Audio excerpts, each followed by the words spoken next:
That's where Kamau and that met. That's where it started. Yeah, that's where it started, you know what I mean? So, prison yard to truck yard. If you can live in there and work for 17 cents an hour, 33 cents an hour, anybody can come out and get a job anywhere. That's a fact. Or they could be on the truck.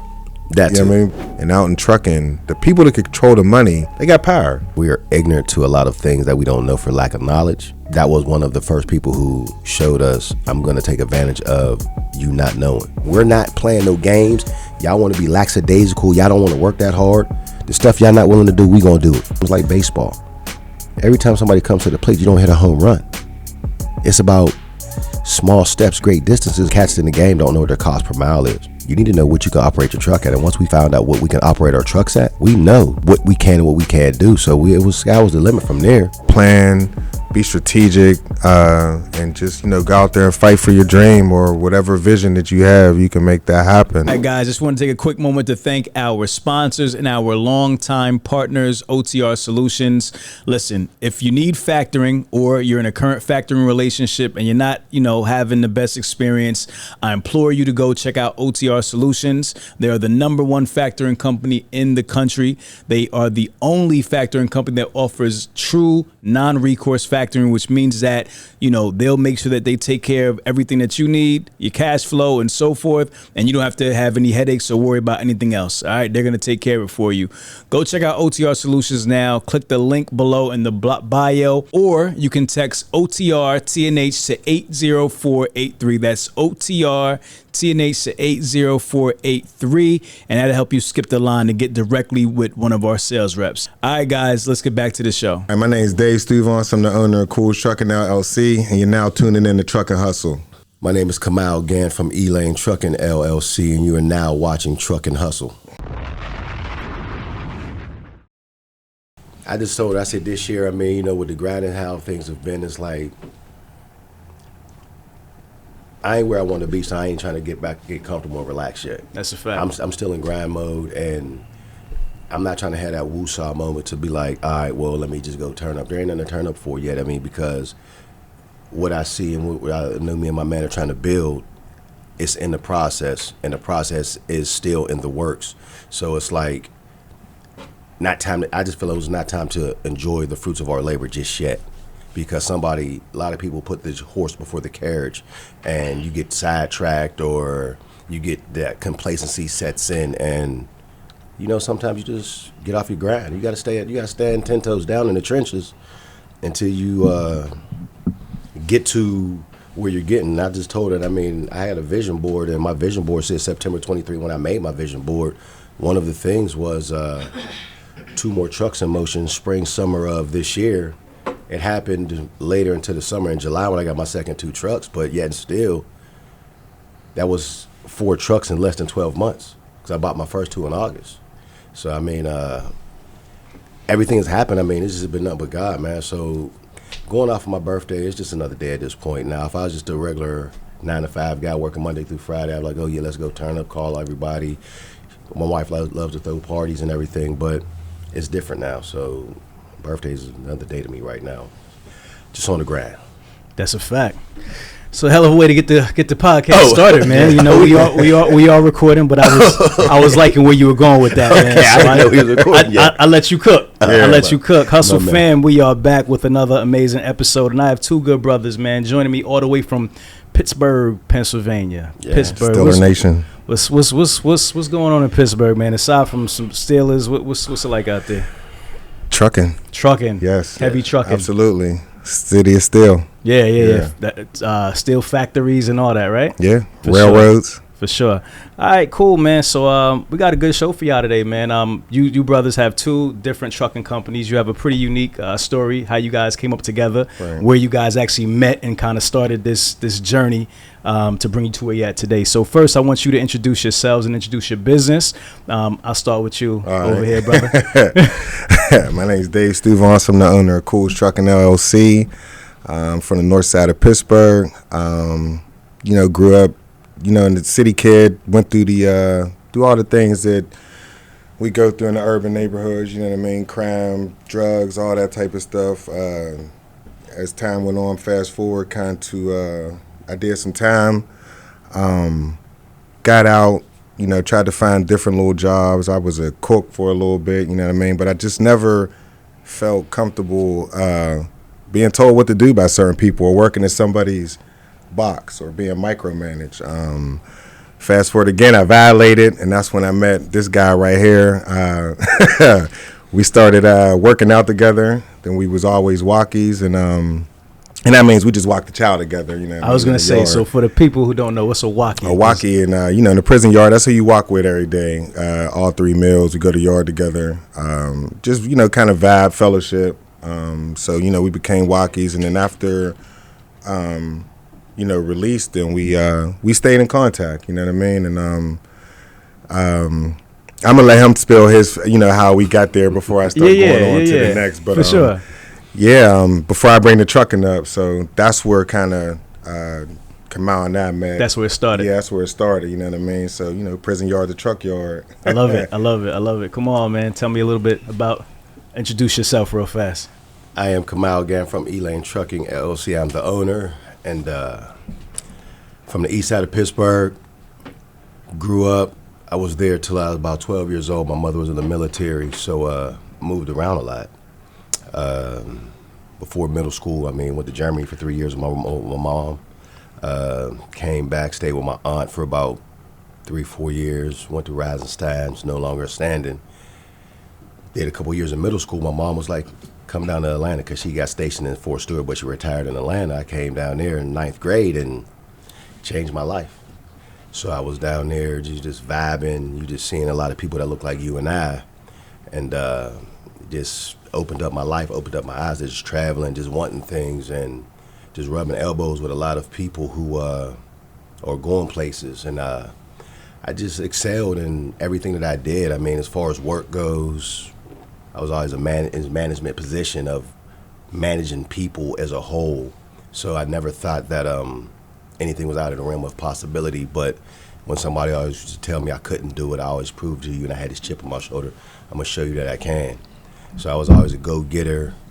So after about 10 years of living in Atlanta, I came back home, came on some hard times in 2005. I made a call to my cousin. We're 2 years apart, but we're like brothers. You know, we've always lived together for most parts of our lives. Shout out to my cousin Flex, shameless plug. Shout out to Flex. You know, my mom didn't want me to come back to Pittsburgh for whatever reason, and came back about 2015. Excuse me, I came back in 2005. And, you know, I was like, I'm down bad. I'm down to my last $2,000. Working wasn't an option, so I hit the streets, start hustling. And just like anything in the working world that I did, everything I touched, I mean, I bubbled up with and blew it out the water. I mean, to the point to where I had, you know, not glorifying or nothing, but I was able to, like, count my own money at $50,000. It was all mine. So, I mean, you know, again, everything that goes up comes down. I learned the hard way there's no elevator to the top. I took the elevator, so as soon as I got to the top, they cut the cable. It comes down faster than it goes up. Get booked in 2007-ish. Get sent upstate for about 18 months. Come home January 2010 on parole. I didn't know no better. Hit the streets again. By December 2010, I was right back in on the parole violation. Sitting down in Allegheny County Jail, fighting a case. I got booked on parole. Ended up getting my sentence commuted into time served and served unexpired term to the state of Pennsylvania. And on my parole violation down the wall, I meet my man right here. Didn't know him from a can of paint till I violated parole in 2012, man. And you know, he's from the north side, from the east side. Anybody from Pittsburgh knows, you know, north side, east side don't get along at all. But, you know, we're older now, so, you know, we start vibing, we start rapping. You know, we got a lot of things in common, similar, you know, mindset and things like that, business mindset. And like he said, I mean, you know, we was walkies, worked out, you know, pushed each other to do better and be better in there. You know, while we was doing the time, I mean, you know, we was bedding together, you know, just talking about plans and goals and things we planned on doing when we got out and everything. And he made parole. I had to max out. I maxed out August of 2012. He like, hey, bro, I'm about to make parole. He left. He's left for like 4 months before I maxed out. So he's like, here's my number, man. Hit me up when you get out, whatever. Like, word. I mean, you hear that all the time. When anybody's done time. That's right. You always hear that. But he, kept it 1,000. I mean, because, that was my guy. You know what I mean? You figure you did 2.5 years together. I'm just bidding and everything and just busting it up. I mean, that becomes your brother. You know what I mean? And looking back in hindsight, man, it's like I got a friend that's more family than family. And I'm not saying that hypothetically. I mean that literally. You know what I mean? He called me at 2 o'clock in the morning. I'm booting up. I'm like, I'm on my way. That's how, that the bond that we got. I mean, so it's just real, man. So when I came out in 2012, I didn't know what I was going to do. I knew I wasn't hustling no more. I mean, that was a wrap. Right. I knew that was a wrap. So there's a cat that I know, older guy. I've been knowing him, man, almost 18 years now. My man Ron, he's an older guy. Good dude. He's like my big brother or whatever. He told me his cousin had a car wash. I came home washing cars. My wife was like, after a few weeks of doing that, she's like, you spending more money going from, at the time, she was living on the south side, that's where we were at, south side of Pittsburgh, and I'm driving from the south side to like close to where he currently lives at. Business owners are used to wearing many hats, but accountant should not be one of them. Receipts, payroll, taxes, 1099s, insurance, bookkeeping, it's time to get your back office off your back. You can consolidate your financial operations into one flat monthly plan that takes care of all of your accounting, payroll, and tax needs. Meet TRANSPOCFO, powered by VENNING, a full-service CPA and business advisor, helping companies like yours save time, money, and headaches. Hate math? We love it and have been doing this since 1978. We manage your entire financial operating system and provide you with a single point of contact, saving you time and money so you can get out of the back office and back to business.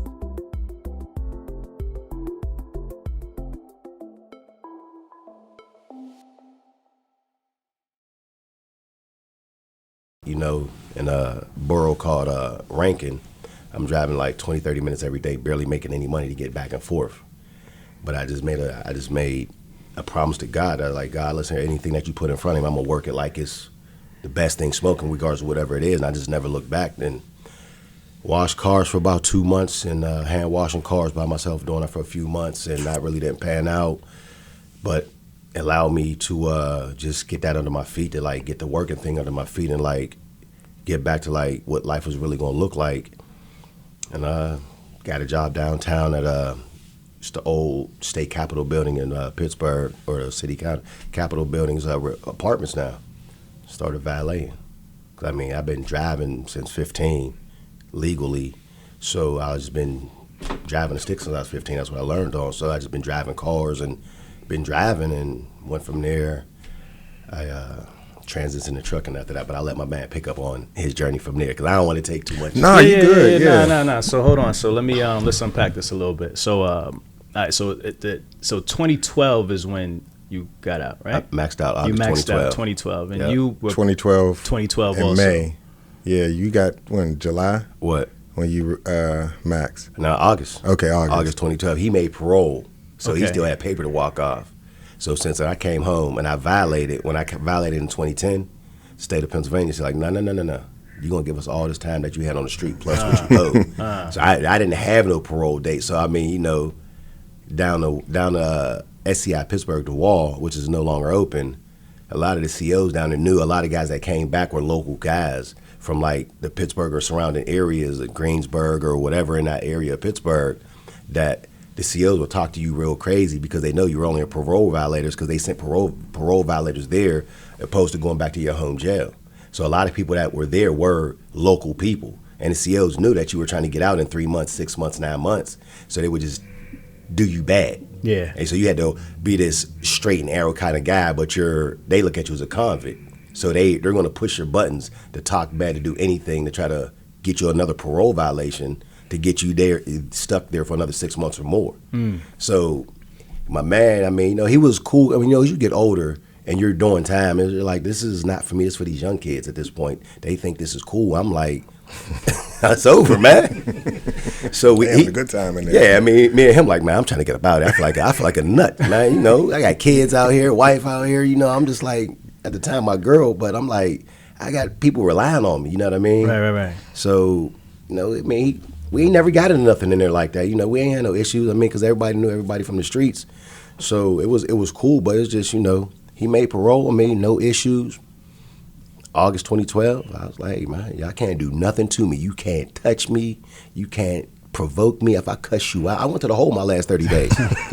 Yeah, because they just kept pushing, man. And, you know, you get to that point where you get so close and you know you max. I was like, I'll talk so bad to the CO. Take it in. I ain't taking nothing in. I went the yard and everything. You know what I mean? COs came down. They're like 4 deep. You know, they had to because they tell you to cuff up. You got it's this walk they put you on. I mean, all the guys in general population, they got a part like the Red Sea. Yeah, I mean, you know, they got the camcorder on you while you walking. I'm like, I'm talking bad to them. You know, I'm acting up. I got less than 30 days. I'm like, we'll do my last 30 days in the hole, whatever. I mean, 'cause I ain't cared this. You gonna go out with a bang, huh? Yeah, I did it though, man. I'm gonna show y'all. It's like, oh, K, what you do, bro? I was like, ain't about nothing, man. I'll be out. Right. Going home August regardless. You can't take my date. Right. I ain't gonna jump on y'all. I ain't gonna spit on y'all. I'm gonna just talk bad to you, make you feel this bad because these dudes it gave me and it molded me to who I am as far as punching somebody else's time clock really ain't gonna be a thing for me but so long because I just noticed how much red tape they create for guys like me and him because you got a strike against you because of the color of your skin. You got a second strike against you because you got multiple felony convictions for drugs or possession of firearms or whatever we got felony possession for or whatever, you know what I mean? I ain't never killed nobody, but I'll get to the bag though. So I got 2 strikes against me because of those 2 things, felonies and being black. So I said, all right, I'm gonna go get a job. Worked it. You know, I mean, everybody like, oh man, until people who don't know me, they would have never known, oh, well, you're a convicted felon and you did all these things. Right. You know, because the new me now is not who I was. That's right. Stop right there. So y'all did like about 2 years together though, right? Yeah. Y'all been about 2 years together. And it's funny, I got a similar story because y'all both like went back, like y'all went in, went back. Right. That recidivism thing kind of going on. Yeah. So that's pretty interesting. Y'all story was and I'm sure like when y'all met, it was probably like that was a part of like what kept y'all kind of bonded, right? Yeah. Like y'all had a very similar story. Yeah. I think it's important because there's a lot of brothers, you know, and sisters listen to this show. I don't know if y'all know we have we reach like hundreds of thousands of incarcerated people in prisons all across the country because we have the podcast on the tablets. Okay. So it's approved in the prison system.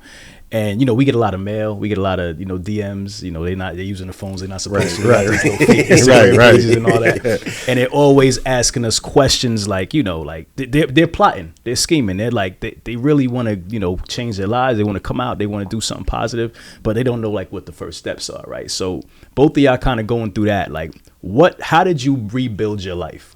Because, you know, if you're in the streets, so you had the life that you were living wasn't the life that you were going to live moving forward. So how did you begin to rebuild your life? You talked about working, but just talk about some of the things like getting your credit together. Like, you know, how did you set a foundation for yourself just to get started to kind of re-enter into society and get yourself back on a positive track? Well, I started, I actually met this, what they call a jailhouse lawyer or whatever, who put me down with something. This is before I even made it back down to the wall, and I was like down the county like my first couple of months. He said, you can get your license back while you're in jail. I said, how? Well, with a felony conviction, that's the state of Pennsylvania gives you an automatic 12-month suspension for each felony conviction. So he said, no, you fill out this piece of paper, you mail it to PennDOT, and your suspension time starts. So that's one thing a lot of people don't know, is that you can get the time running while you are incarcerated.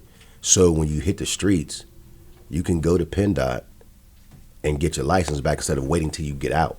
Right. So for all the cats, male or female, that don't know, and you want to not get pulled over, because if you get pulled over driving under suspension while you're on parole or state supervised probation, in the state of Pennsylvania, you're going right back to jail. That's a petty violation that they will take you back for, or they used to back in 2010 when we were out. Now I think the state of Pennsylvania has tried to change that, but I'm not sure. But a lot of cats go back because you get out, I'm a man, I'm grown, whatever, I want to drive. So they get caught driving under suspension. First thing the police are going to do in the city of Pittsburgh, they're going to run your name. Yeah. And they see that you got convictions for guns or drugs, they're going to ask you to step out of the car because you don't have a license.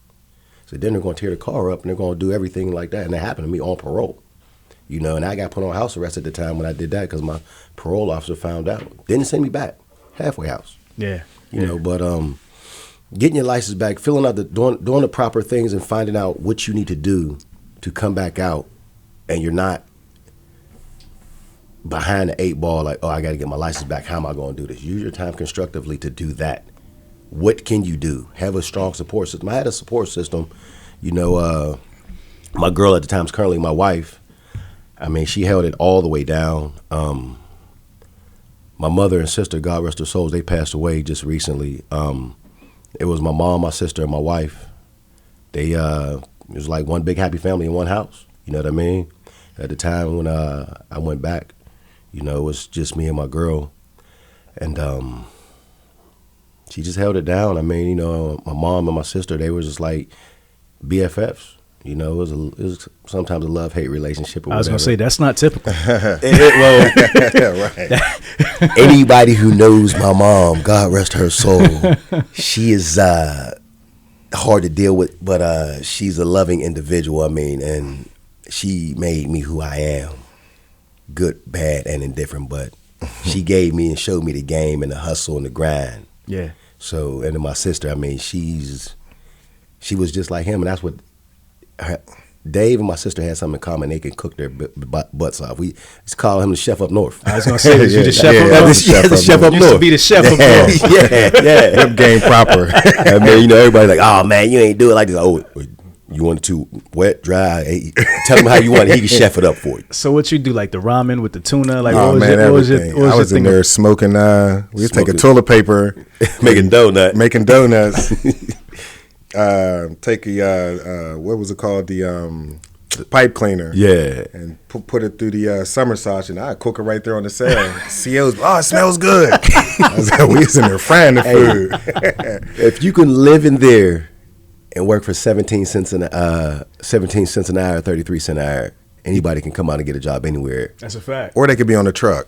That's I mean, because further down the line when we talk about him and I being on the truck, we was able to relate that to being in the cell, because we was both on the truck. You got to stand up, watch out, right. So it's so tight. So the guys coming out of prison, that transition is a little easier. It's transferable. It's a transferable absolutely. skill. Other than going outside, like, where do I start? Right. Get in this truck. You ain't even got to be seen. Right. You know what I mean? And you can start making income and.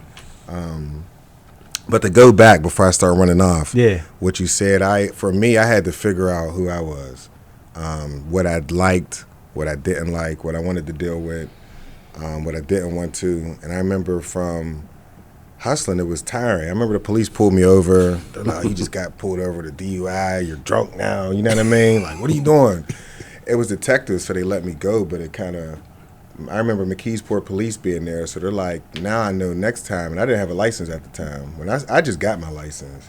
So when we started all of this, I just had to have the mind frame that I couldn't let nothing hold me back. But so my brother had died to gun violence. I named my business after him, koolstrucking. Okay. We also had that, in common, having the loss of loved ones, and using that to empower something inside of us, sort of, push to go somewhere. So when he passed away, his name is Matthew Vernon. When he passed away, I remember I did a family reunion, and is that the one I came to? Yeah, the first one, Riverview. Yeah. So he's at the reunion. It's the first time ever the family has a reunion, but it allowed me to see what I was trying to look for all my life, because I didn't grow up with my family. I actually grew up in a foster home. You know what I mean? So when I put my people together, and now I found myself trying to scoop down to a level to be accepted by them, and I didn't need to do that.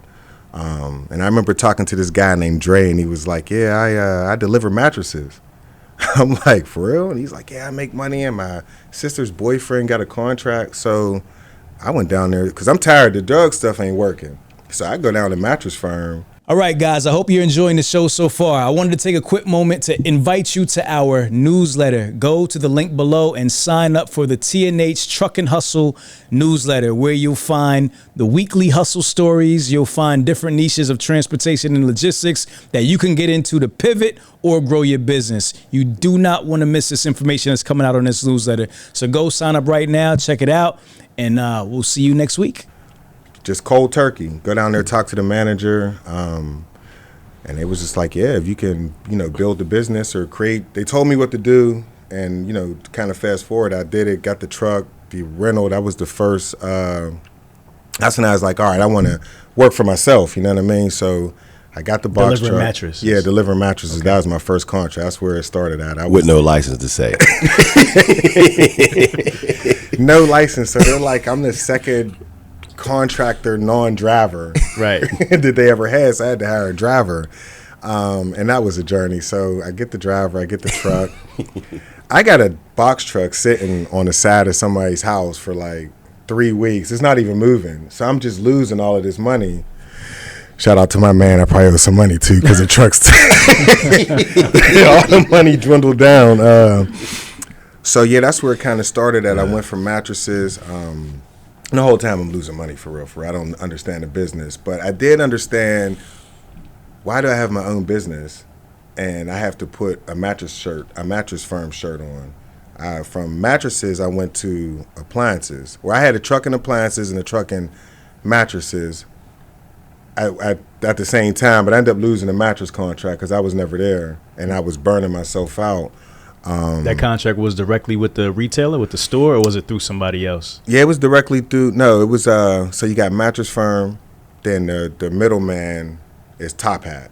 Okay. Was the was running the operations inside a Mattress Firm warehouse. Gotcha. So they were like the master contractor or whatever, and then they would outsource to other contractors. Right. Okay. Same with the appliances. It was for Home Depot. And then I think at the time, RAS Logistics, and they were bending all the DOT rules. We would start at 5 in the morning, be out at 10 at night. Right. These are things a lot of the guys didn't know, as far as like DOT regulations and everything, what have you. But and what year is this? What year are we in now? We're in 2017. 2017 and 19 is my stint from Mattress Firm to appliances with Home Depot. I lost a contract with Home Depot because I ran through some customer's yard with the truck. He's you cut through my grass. So I'm like, all right, listen, I'm gonna say that your fridge was damaged, and I'm gonna give you like a damage claim for $50. Well, I didn't call the guy the same night. He called Home Depot, and it went all the way up to the top. And they're like, well, no, you know what? He called Home Depot, and General Electric was running RAS. It was through GE, and it went to a top guy. And I came in that day. They was like, they're saying you committing fraud. And they're like, how do you know how to do this? And I'm like, you got to make the customer. It was customer satisfaction. If you do something and you say, hey, I'll give you extra $50 just to get your score high or whatever. But they got me out of there because of that. And when you work with these organizations, the drivers, if you don't know anything about the FMCSA or DOT or who to report to, you get burnt. Right. Because they were taking money off of us. Say I go into a house and I install a washer. Say the customer calls back and says, oh, the washer hose is leaking. Now, if the hose is damaged in the wall and I hook it up, they'll still blame the installer for doing this. So now the customer will go get a contractor. The contractor come in and say, oh, well, we got to take the wall out, so it's $5,000. And the RAS or these companies would just take the money right off of the carrier. No questions asked. Right. Just take the money. And there was nothing you could do but just keep going. So that's where I had a pivot in my life to where I wanted to be my own boss. And then even when I started the small box truck, I was still micromanaged. So after that, I went to I did furniture for American Freight. That was the best contract I had, but it only lasted 3 weeks because it was cash. It was COD. COD? Oh man, it was like legal. Sit up. It was like legal illegal dealings, because I'm like, we're delivering this stuff and they're giving us straight cash. 5 miles down the road, $80. So, I mean, that was jumping, but it was they fired the company that was there before and hired my partner and I. At the time, it was my helper, my teammate, my man Aaron. Shout out to A, man, because we was getting it in old Betsy.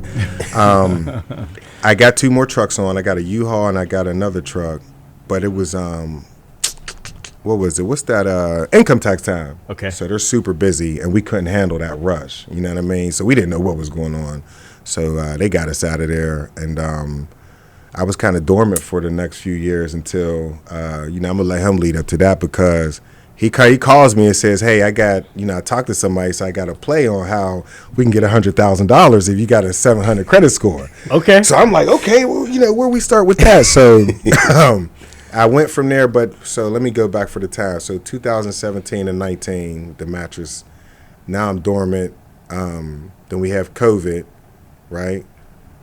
19 to 20. Yeah, because after a while, I'm taking a box truck, doing all type of odd jobs. I got a helper. This guy picked up, and shout out to my man Jer, so I took the skills that I learned. Shout outs going on. Hey man, you got to represent. It was the help along the way. It was the help along the way. That's right. And yeah, I'm just doing all type of odd jobs. COVID comes. Then one day, he gives me a call, and he comes to the back porch, and he tells me about this $100,000. We're really thinking the bank's going to give us $100,000 in cash. Okay. But yeah, and that's where him and I started talking Connect more again. every day. Now we're talking on the phone every day. Okay. And now we're watching your show. Got it. You know what I'm saying? I like that. I like that. All right. So, so you have your journey that you're kind of experiencing individually. Right. You're doing your thing, and now you have $100,000 opportunity that you bring to your man. Now, before this, y'all are obviously still in touch. Y'all are talking, but off and on. Right. Yeah. It Not was as much. No, we were talking. I mean, because in the time he was doing his box trucks, I had the valet job, left there because the guy at the valet dude lived in the apartment building where I was valeting at. I was made it to assistant manager there. So I'm micromanaging men again. So I've always been doing this type of situation in management, like I was saying before. Come to find out, he was at the time, his father owned a temporary sanitation company, Porter John company called Mr. John. I'm talking to this guy, this guy Chris McCarthy, and shout out to Chris because he gave me some insight on how business works. Okay. And I learned this. I learned one thing I learned in business. It's not always what you know, it's who you know. So I meet this guy, we're talking on a regular basis, and he's like, "Oh man, like Kamau, I mean, like, you got a real good personality. I mean, good energy. We talking about hoops and everything. He wanted me to come and hoop with him at this 40 and up league and all these different things." And I'm like, at the time I'm in my late 30s, about to be 40, and I'm like, I don't know. But we just talking. I was like, one day I was like, man, I'm tired of this job. This job, it just ain't this, it ain't that. Benefits, blah blah blah. It's like, hey, this is I came home with 12. Like I said, I came home with 12. Car wash job really didn't pan out. Started doing the valet thing. So we're right now we're like 2013-ish. We're talking to him about this job because I was valeting for about a year at the time. Fill out this application and let me know when you put it in. Okay. Hey, Chris, the application's in. I got the job in less than 30 days. I mean, 2 interviews, drug test, everything, boom. He said, he sat me down once I got the job. He said, listen, I'm trying to do something different that I've never done with nobody has ever worked here. I want you to learn how to work in the office. So I learned the logistics side of things as far as me working in the service department for Mr. John, of how billing goes, customer complaints go when somebody has a Porta John on a construction site, whatever, septic tank, whatever.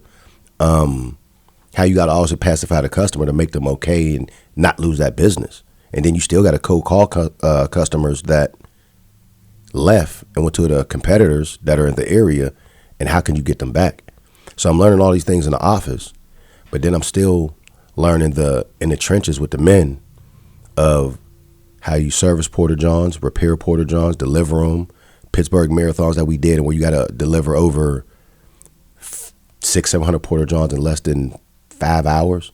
and how all these things work behind the scenes when people are sleeping and how the work still gets done. So many logistical things I learned in that process from me being there from 13 till when I left in 19, because while I was there, I just had a regular Class C license, regular license. I didn't have a CDL.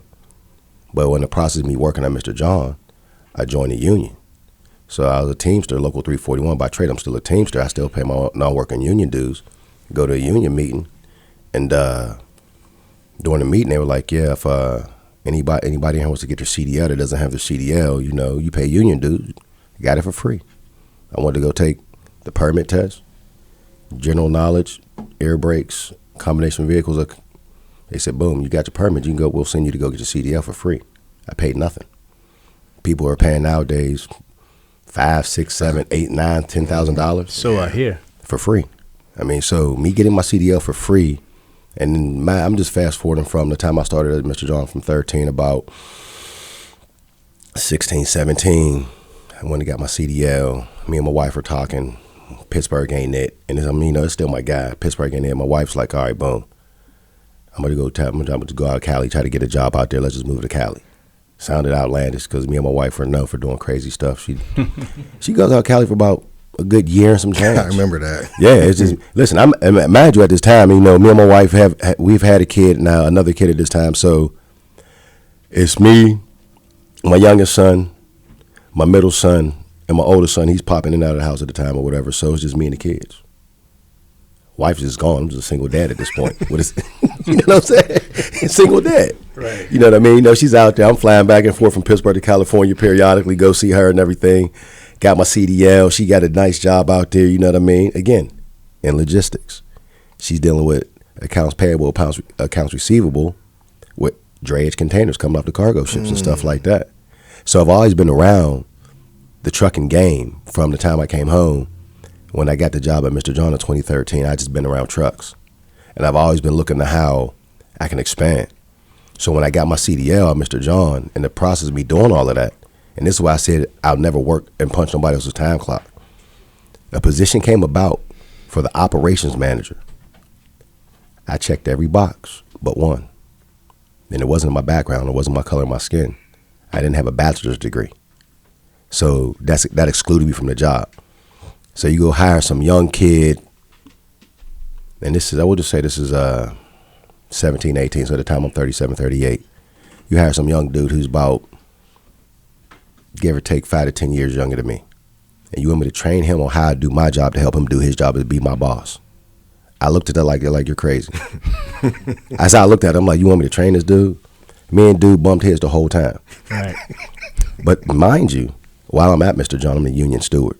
So every time a guy gets in trouble, you put something in front of me, I'm not that guy. The stereotype is you give a black person something and put in a book that you saying they won't read it, they can't find it. I read everything, every safety rule, everything that they had when I was at that job. So every time somebody got in trouble, you can get in trouble. I'll get you out of trouble. I'll keep you, make sure you got your job. You don't owe me nothing. I'm always going to move out because I've always been that guy. I'm going to fight against the system because I know how corrupt the system is.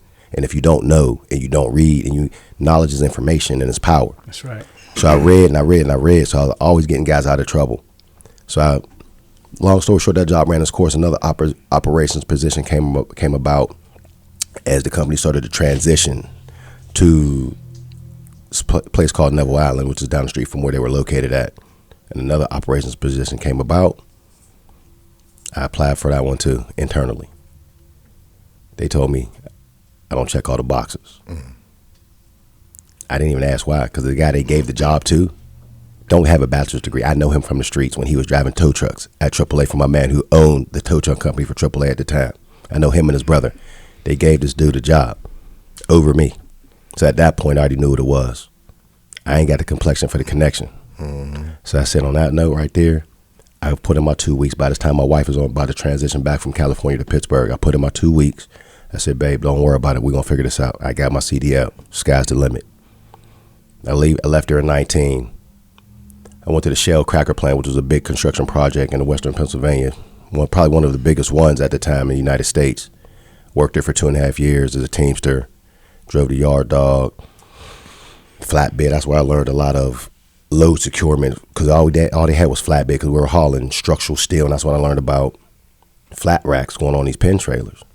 And so, I mean, all these things I learned through my whole journey while me and him are still politicking and everything else, you know, have birthdays, parties, and all things at the crib and everything. My wife would invite him over, all these different things. So we would probably see each other more oftentimes during party time than just, you know, regular casual, because he's working, I'm working. It was just a conflict of time, a lot of the times from 13 until 19. And then like closer to 19, we started hanging like way more, and way more communication then, because he's into the trucks right now. I got my Class A CDL, and COVID hit. Nobody's working. But at the Shell Cracker plant, those union guys are still working. We never stopped working. I'm thinking I might have been off of work during COVID maybe 2 or 3 weeks. I'm back to work. Everybody else is at home. It's a ghost town out here in the world. Gradually, I'm still wet behind the ears as far as driving. So I'm working out there, you know, at the cracker plant. I hop in the yard, dog. I'm just working on my skills. I got a CDL, but I only drove a straight truck because it's over 4,000 pounds, you know, straight truck hauling municipal waste. So now I get my chance to get my driving game up. Go over the road when I leave the cracker plant. I left the cracker plant in the end of 20, going into 21. I was there about 2 years or whatever.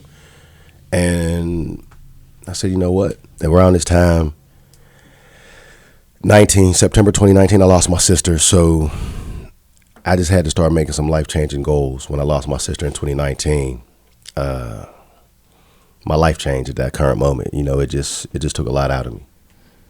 But, you know, I made it through those couple of months or whatever. Life shook back. You know, he knew how tight me and my sister was. It was only me, my sister, and my mom. So now it's just me and my mom.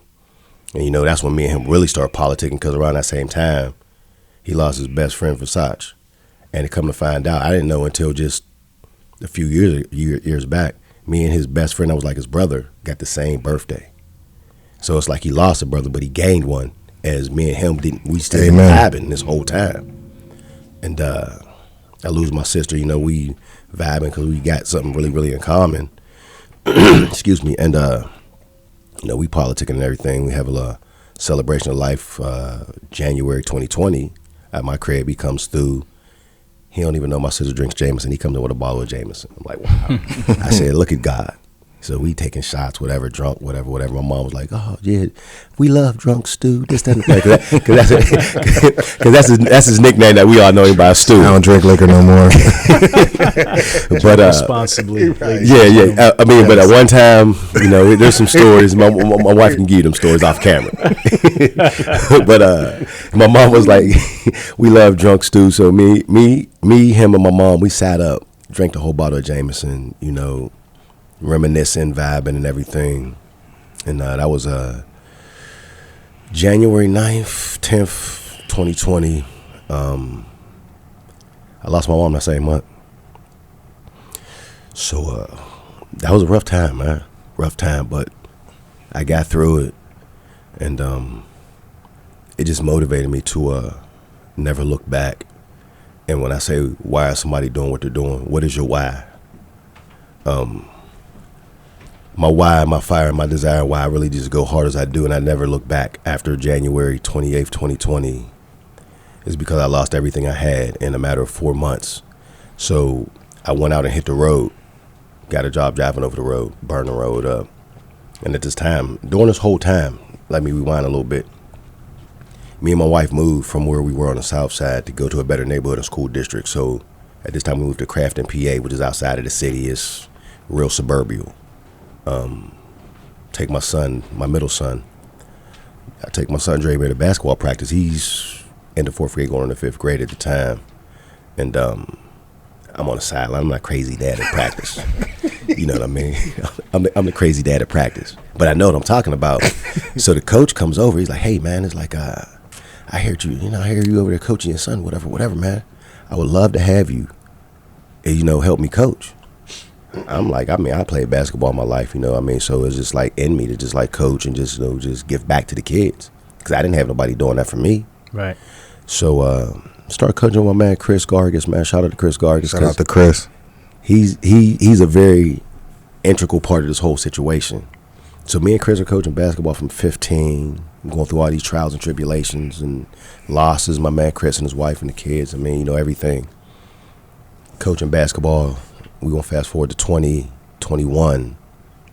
I'm driving over the road. I come to his crib one day. My man Chris tells me about this whole play on how you can get a commercial business loan for $100,000, about the 700 credit score he spoke about. My man Chris was talking about this after a basketball practice one day. I'm like, for real? Because he know I got my Class A. You know, I've been in the truck, and, you know, me and Chris talk about everything right, wrong, and different. Tell him who Chris is.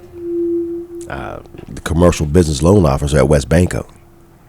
So it's like I said, working at Mr. John, it's not about what you know, it's about who you know. Who you know. And I just happen to know the guy. He's the plug. Oh, man. The plug. And it's funny because he kept pushing me to do it. But I'm like, oh, man, you know, my credit score ain't there. He's like, well, maybe have your wife co-sign, whatever. I'm like, So Chris tells me about it. I don't have an LLC at the time in 21. I don't have a DOT number. I don't have none of that. But I know a guy. I get on the phone. Yo, bro, what you doing with your LLC and your business? I call him up. I just tell him about it. I'm out on the road at this time, you know, driving for Land Air Transport, sister company of Covenant. I'm out here burning the road up 3,000 miles plus a week. And the time me burning the road up, my cousin I told you that's 2 years apart, we're like brothers. He goes out and buy a box truck during around the same time I'm driving over the road. And he's coming back up from like Texas in the box truck. He's out here like the box truck boys or something. I'm like, dude, how you out here burning the road up in a box truck? You ain't got no sleeper on there. He's like, I don't need one. I just stay in the hotel. I'm like, nah, bro, that ain't it. He's like, man, you working for somebody driving all the miles ain't it either, though. So I'm like, what you mean? He's like, man, you out here driving all the miles and you ain't making no money. I said, I'm making about $1,400 a week before taxes. He's like, that ain't no money. If you only knew it was on the load board and what these loads is really paying. I said, man, you don't know what you're talking about. So one day I'm in Ohio. He pulls up on me. He sees I look at his box truck like a 2002. It's the old school joint with the one seat that goes straight across. And the driver's part was so ragged he had to put a blanket over the seat. I love my cousin to death, man. I mean, but he's part of the reason why I believe in this strictly ownership thing. Right. Is because when I seen his box truck, I clowned him, but he owned it though.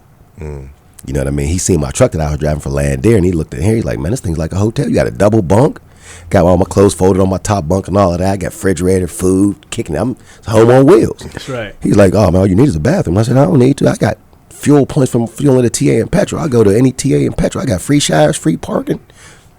Iron skillet kitchen in here, you know what I mean? Good food, blackened salmon and broccoli, you know what I mean? I'm good. That's right. Only thing I ain't got is my wife on the truck with me. She's like, I ain't going out there doing that. I'm like, hey, babe, listen, I'll make the money. Don't worry about it. So in the process, I'm going to fast forward. Call my man, because my cousin was telling me about, you know, the DAP board and all these different type of things, how much money truckers are really making. And he seen my truck and how I was living on there, and I seen his truck and what he owned. And I knew a guy that had a box truck, but he wasn't driving over the road, though. I didn't know what he was doing with his box trucks when I called my man Dave. I said, bro, I mean, I got to play for you, bro. I mean, you know, you can get in the game. I told him about it. I said, listen, I'm going to tell you about I came home on a Friday. I stopped over his crib where he's at now, McKeesport. I sat on the back deck with him for about 2-3 hours, drank a couple brews, telling him about the whole play.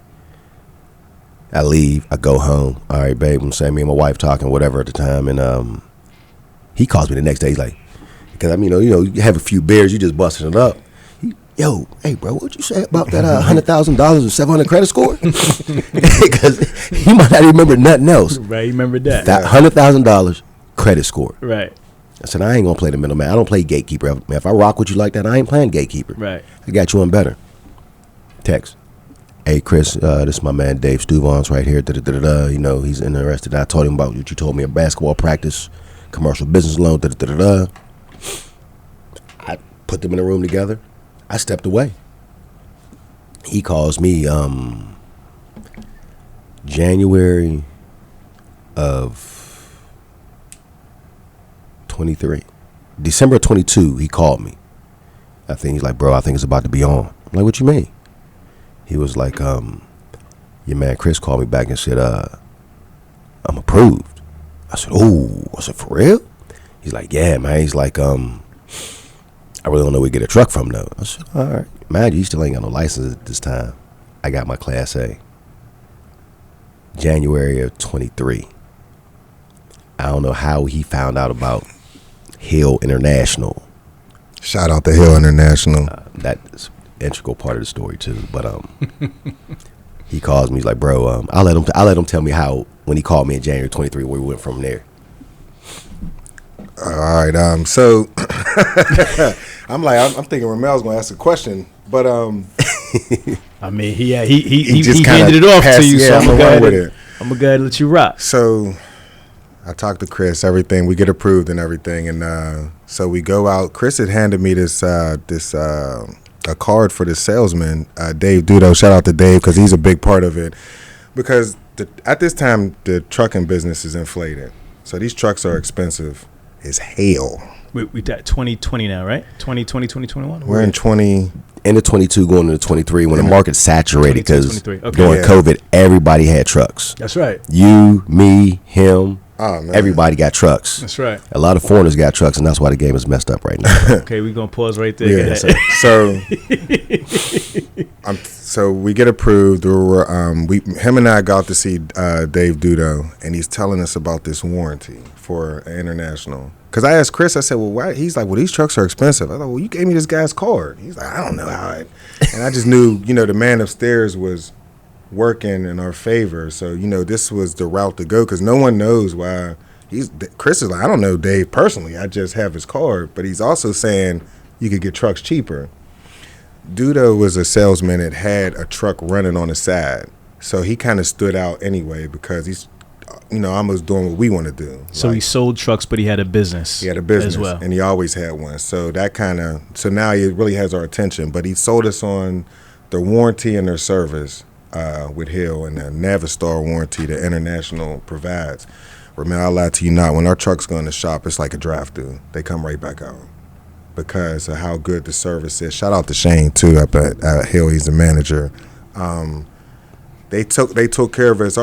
We were able to have success with our business because of this combination of people that we were running into and how they were, we were able to place our business as far as getting, because I think the first day we picked the truck up, a light came on. I get in the truck, the check engine light comes on. And man, this is after we go up there, test drive it, boom, he goes back, signs the papers. He's like, hey, bro, you busy? I'm like, nah, what's up? They want to come pick up the truck. He ain't called no way. He could have called somebody else. His cousin got CDL. He know people. He calls me because we know we've been talking about this at this point. So Saturday, we go pick the truck up. I go out there pre-tripping and everything. You turn the key, the check-in light always pops on all these diesels, but it goes out. It didn't go out. So we said something to... I go and get him like, hey, bro, I'm like, check it out. Like, the check engine light's still on. He's like, for real? He goes and gets the service salesman Dave Dudo. He goes and gets a tech. I mean, they're on it immediately. That even stood out. Gavin, shout out to Gav. Gav comes and like, oh, we'll fix it right now. And we're like, oh, wow. So they didn't have the part. Long story short, they ended up getting it, and we came back another day to pick the unit up. But what year is this truck? It's a used truck, right? Yeah, 2019 International. Okay, LT 625 Cummins Power. So let me back up because at first him and now I'm trying to. He got a good job driving. He's a Teamster, so he's making like $35 an hour. Benefits and everything, and I'm like, well, this guy, yeah. So I'm listening to how he takes care of people's equipment and how detailed he is, and everything that he learned from the cracker plant that he was talking about. But he's very detailed. Like, this is Mr.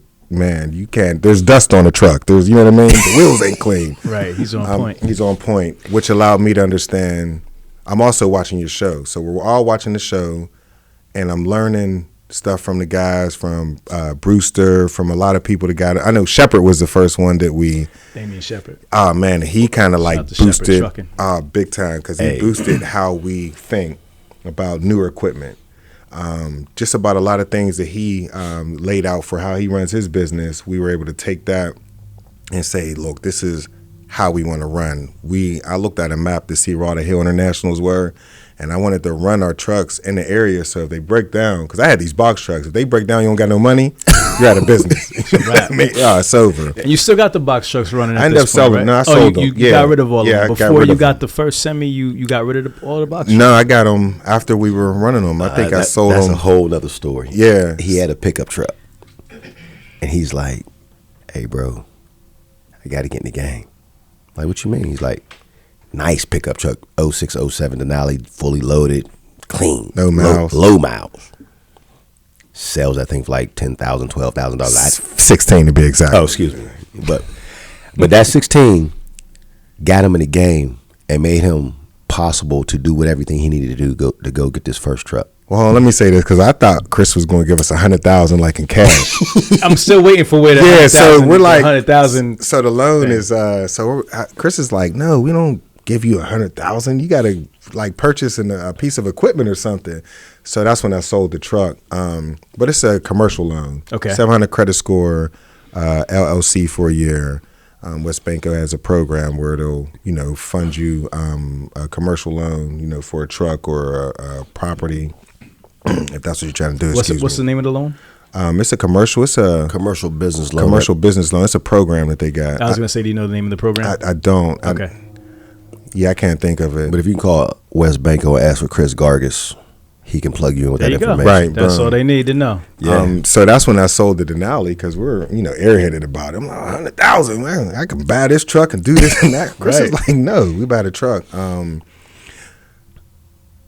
So we got the loan, got the truck. So Chris calls me back once. Real quick, is a loan? Did you have to put collateral up or anything like that? No. What's the interest rate? No underwriting if you got a 700 credit score. Okay. No underwriting. The interest rate was about, I can't remember. I want to say between like maybe 4 to 7%. Okay. So it wasn't too Not bad. bad. Not in where the market was at now. Yeah. Because those trucks was expensive. I think they were like 80. You know what I mean, at the time. And that was the thing, that the market was so inflated at the time in 22 because of COVID, and everybody was buying trucks. So everybody's like, okay, we can mark these trucks up because guys are still buying them. That's right. So he looked at the truck. It was like 70. But then you add the warranty that he spoke of on. That warranty for 2 years. It's a 2-year warranty for 750,000 miles or 2 years, whatever one comes first, for like 10 grand. And covers everything. Oh, Everything man. bumper to bumper. Even the door handle. Yeah. You open the door handle, brakes on the inside, you drop it off, they fix Yeah. it free of charge. Call you they don't even call you. They send an email. You can track the progress of your truck when it's in the shop. Not to get off subject. They email you, waiting on bay. Yeah. Tech has it in bay. They'll tell you, truck completed, ready for pickup. Mm-hmm. I didn't believe in internationals at all, because I had drove Freightliners, Kenworths, Peterbilts. Never drove an international. So I drove Kenworth. I drove those trucks. I'm like, all right, never drove a Mack either, or a Volvo. But Freightliner I had, went in the shop. When I was a company driver, I was at home 2 weeks. Mind you, Landair paid me. I got paid still $1,500 before taxes for being off, because I'm available to trucks in the shop. Trucks now 2 weeks. I said I'll never buy a Freightliner because how long they take, and they just in and out of the shop when I had it. And mind you, I'm driving at the time we're in 2020, 2021. So this truck's a 19 or 20. So it's a newer truck. Right. 200,000 miles or so. The little petty stuff is in the shop, is in and out. Like, boom, I don't like this truck no more. I asked my fleet manager to put me in a different truck. He puts me in, he had me go swap out a Kenworth. And I was only running regional, local. I mean, it was like regional, but I was on a dedicated lane. So I was only running from Mattoon, Illinois to Bethel, PA, back and forth, Turnpike and all of that, through Ohio, Pennsylvania, whatever. But wanted to go pick up a Kenworth. Nice on the inside. All these little gadgets. Day when I picked the truck up, the adaptive cruise don't work. I said, I can't have that. I'm not sitting on the pedal for driving for 200-300 miles on the pedal, and the truck's only doing 64, 65. Not gonna happen. I said, I need another truck. So that truck went in the shop. I was at home for another 3.5 weeks. So I said, I'll never buy a Kenworth, because the truck went to the shop, and for 3.5 weeks, I'm sitting at home. You can't make no money as a owner, operator, independent, anything with a truck in the shop that long. That's right. Gets in his Peterbilt after the 3.5 weeks off. I'm in the Pete. Pretty cool, small, about 6'1". It ain't for no big dude. It ain't. That the cab is like a cockpit, like the plane. So I felt real confined. I didn't like that.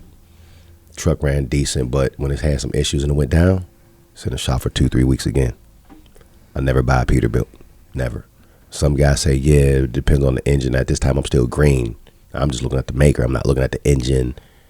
If it's a PACCAR or MX-13 and all this other stuff they got now, I wasn't paying attention to all that. I'm just looking at who makes it. I'll never buy it. So when we go to get his first truck, we go pick it up, and Dave Dudo was like, this warranty. He's like, I swear by this warranty, man. He's like, this warranty is the best warranty you'll ever have. And da-da-da-da. If anything goes wrong, your truck will be in and out of here ASAP. And if you got it from Hill International, it's moved to the front of the line because you got it from Hill. And then you got the warranty. I mean, he's a salesman. Is that how Dave talks? Yeah. He's like, guarantee it. I was like, hey, sold me. I said I was sold after that. When I guarantee it, I said, what? Guarantee it? But mind you, he got his picture up on the wall with a calendar at Internationals of his own nice truck. What was it, like a 9900? Right. So he was also a customer. He's also a client. And his trucks get fixed at Hill. Right. So he guaranteed it, and I didn't believe him. But because as a salesman, that's your job is to sell. Yeah, that's a fact. And he couldn't sell me because I was like, listen, I've been driving over the road. Right. You were looking for something. You're like, nah, you ain't going to get me. Right. I seen trucks going and they don't come right back. He said, I guarantee it. I said, not at all. Okay. So we go pick up his truck. Wrong. Yeah, because we wanted to go pick up that truck, and the check engine light was on. They were going to fix it right there on the spot, but they didn't have the part. They said, listen, we can get it from another location that's local, but we won't be able to get the part till Monday.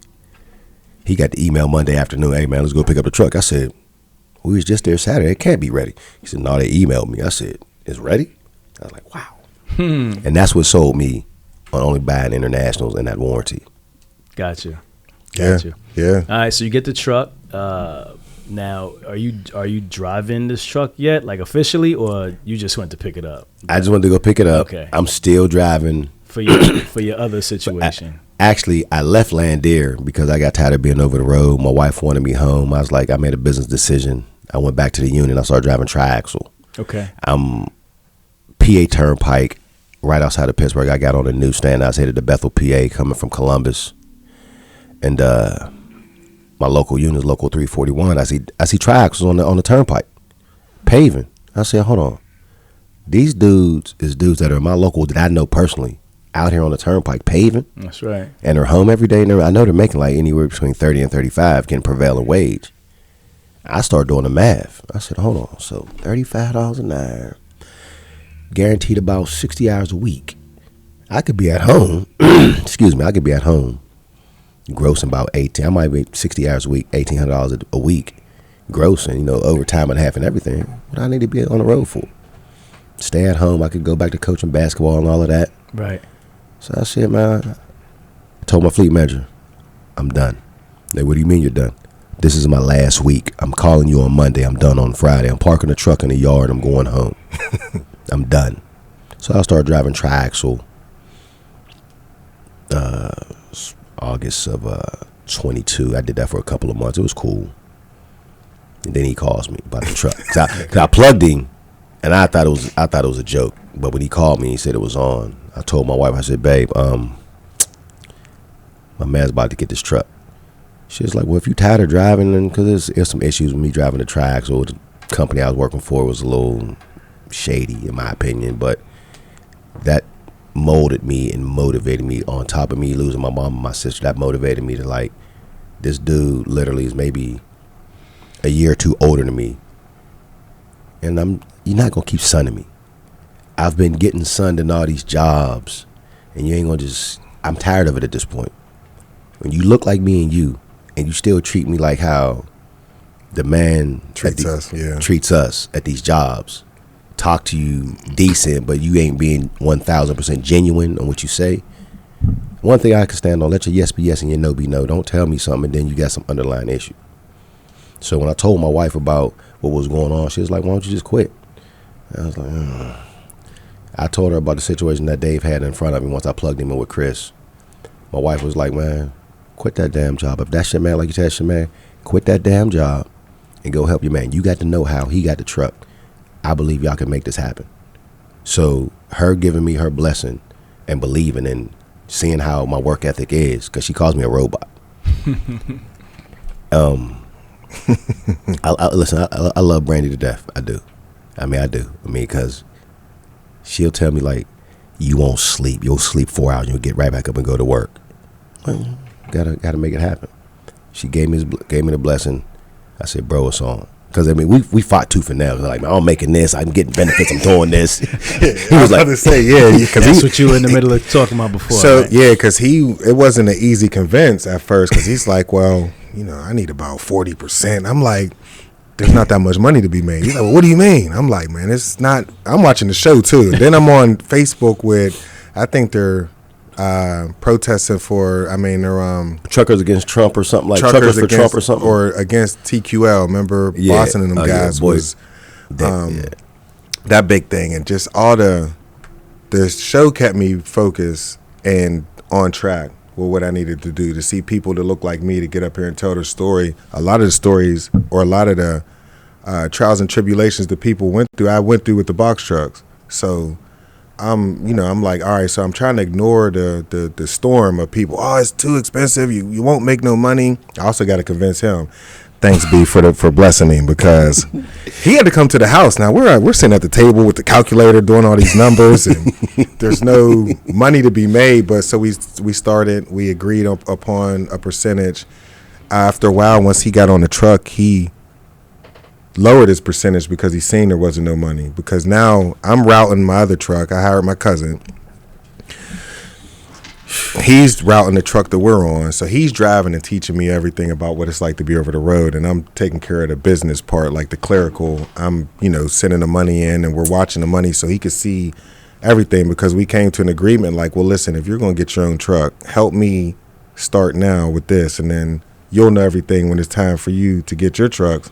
As far as, because we didn't know nothing about routing trucks and which way to which roads. Let me stop you right there, because Ramel, he got a little head. So in the process, he gets the first truck, the loan's still open. So that's how it comes up to $100,000, because you got one truck, $70,000 plus the $10,000 warranty is about $1. That's $80. Right. Then he got 20 more. So no, it went over that though, because Chris called him back and said, "Hey, the loan's still open. You qualify for another truck." So another truck he gets is like the same thing, but I think Dave Doodle gave it to him a little cheaper. So it like totally the loan might have been like $140, $150. Okay. Both trucks out the door. Got it. So now we're two trucks in motion. Yeah. Double trouble. I'm stressing like heck. Man, what am I doing? because for all those don't know, and I learned this from him. When you get when you reactivate your DOT number, you don't go active as soon as you pay when you get it. You got to the DOT makes you wait dang on there 21 days. Right. Yeah. So 21 days, you got two trucks and you got a note. That note is due day 31. That's a fact. Trucks is looking cute on the side of the road, right? Oh man, we just like, oh man, I can't wait. So we finagle something. We go talk to his man. Oh yeah, it was a great conversation, but everybody ain't who they seem to be, and they ain't about what they say they about. Me and him go to his man's crib. We sit on the couch. We talking to him. Homie been trucking allegedly about this business, about accounting and numbers or whatever. We get done talking to his man about an hour and a half, 2 hours. My wife's like, where you been at? You said you're on your way home. I said, baby, this is the kind of little business thing, it's about to get these trucks popping. Me and him, I'm going to let him finish on how that conversation went and where it went from there.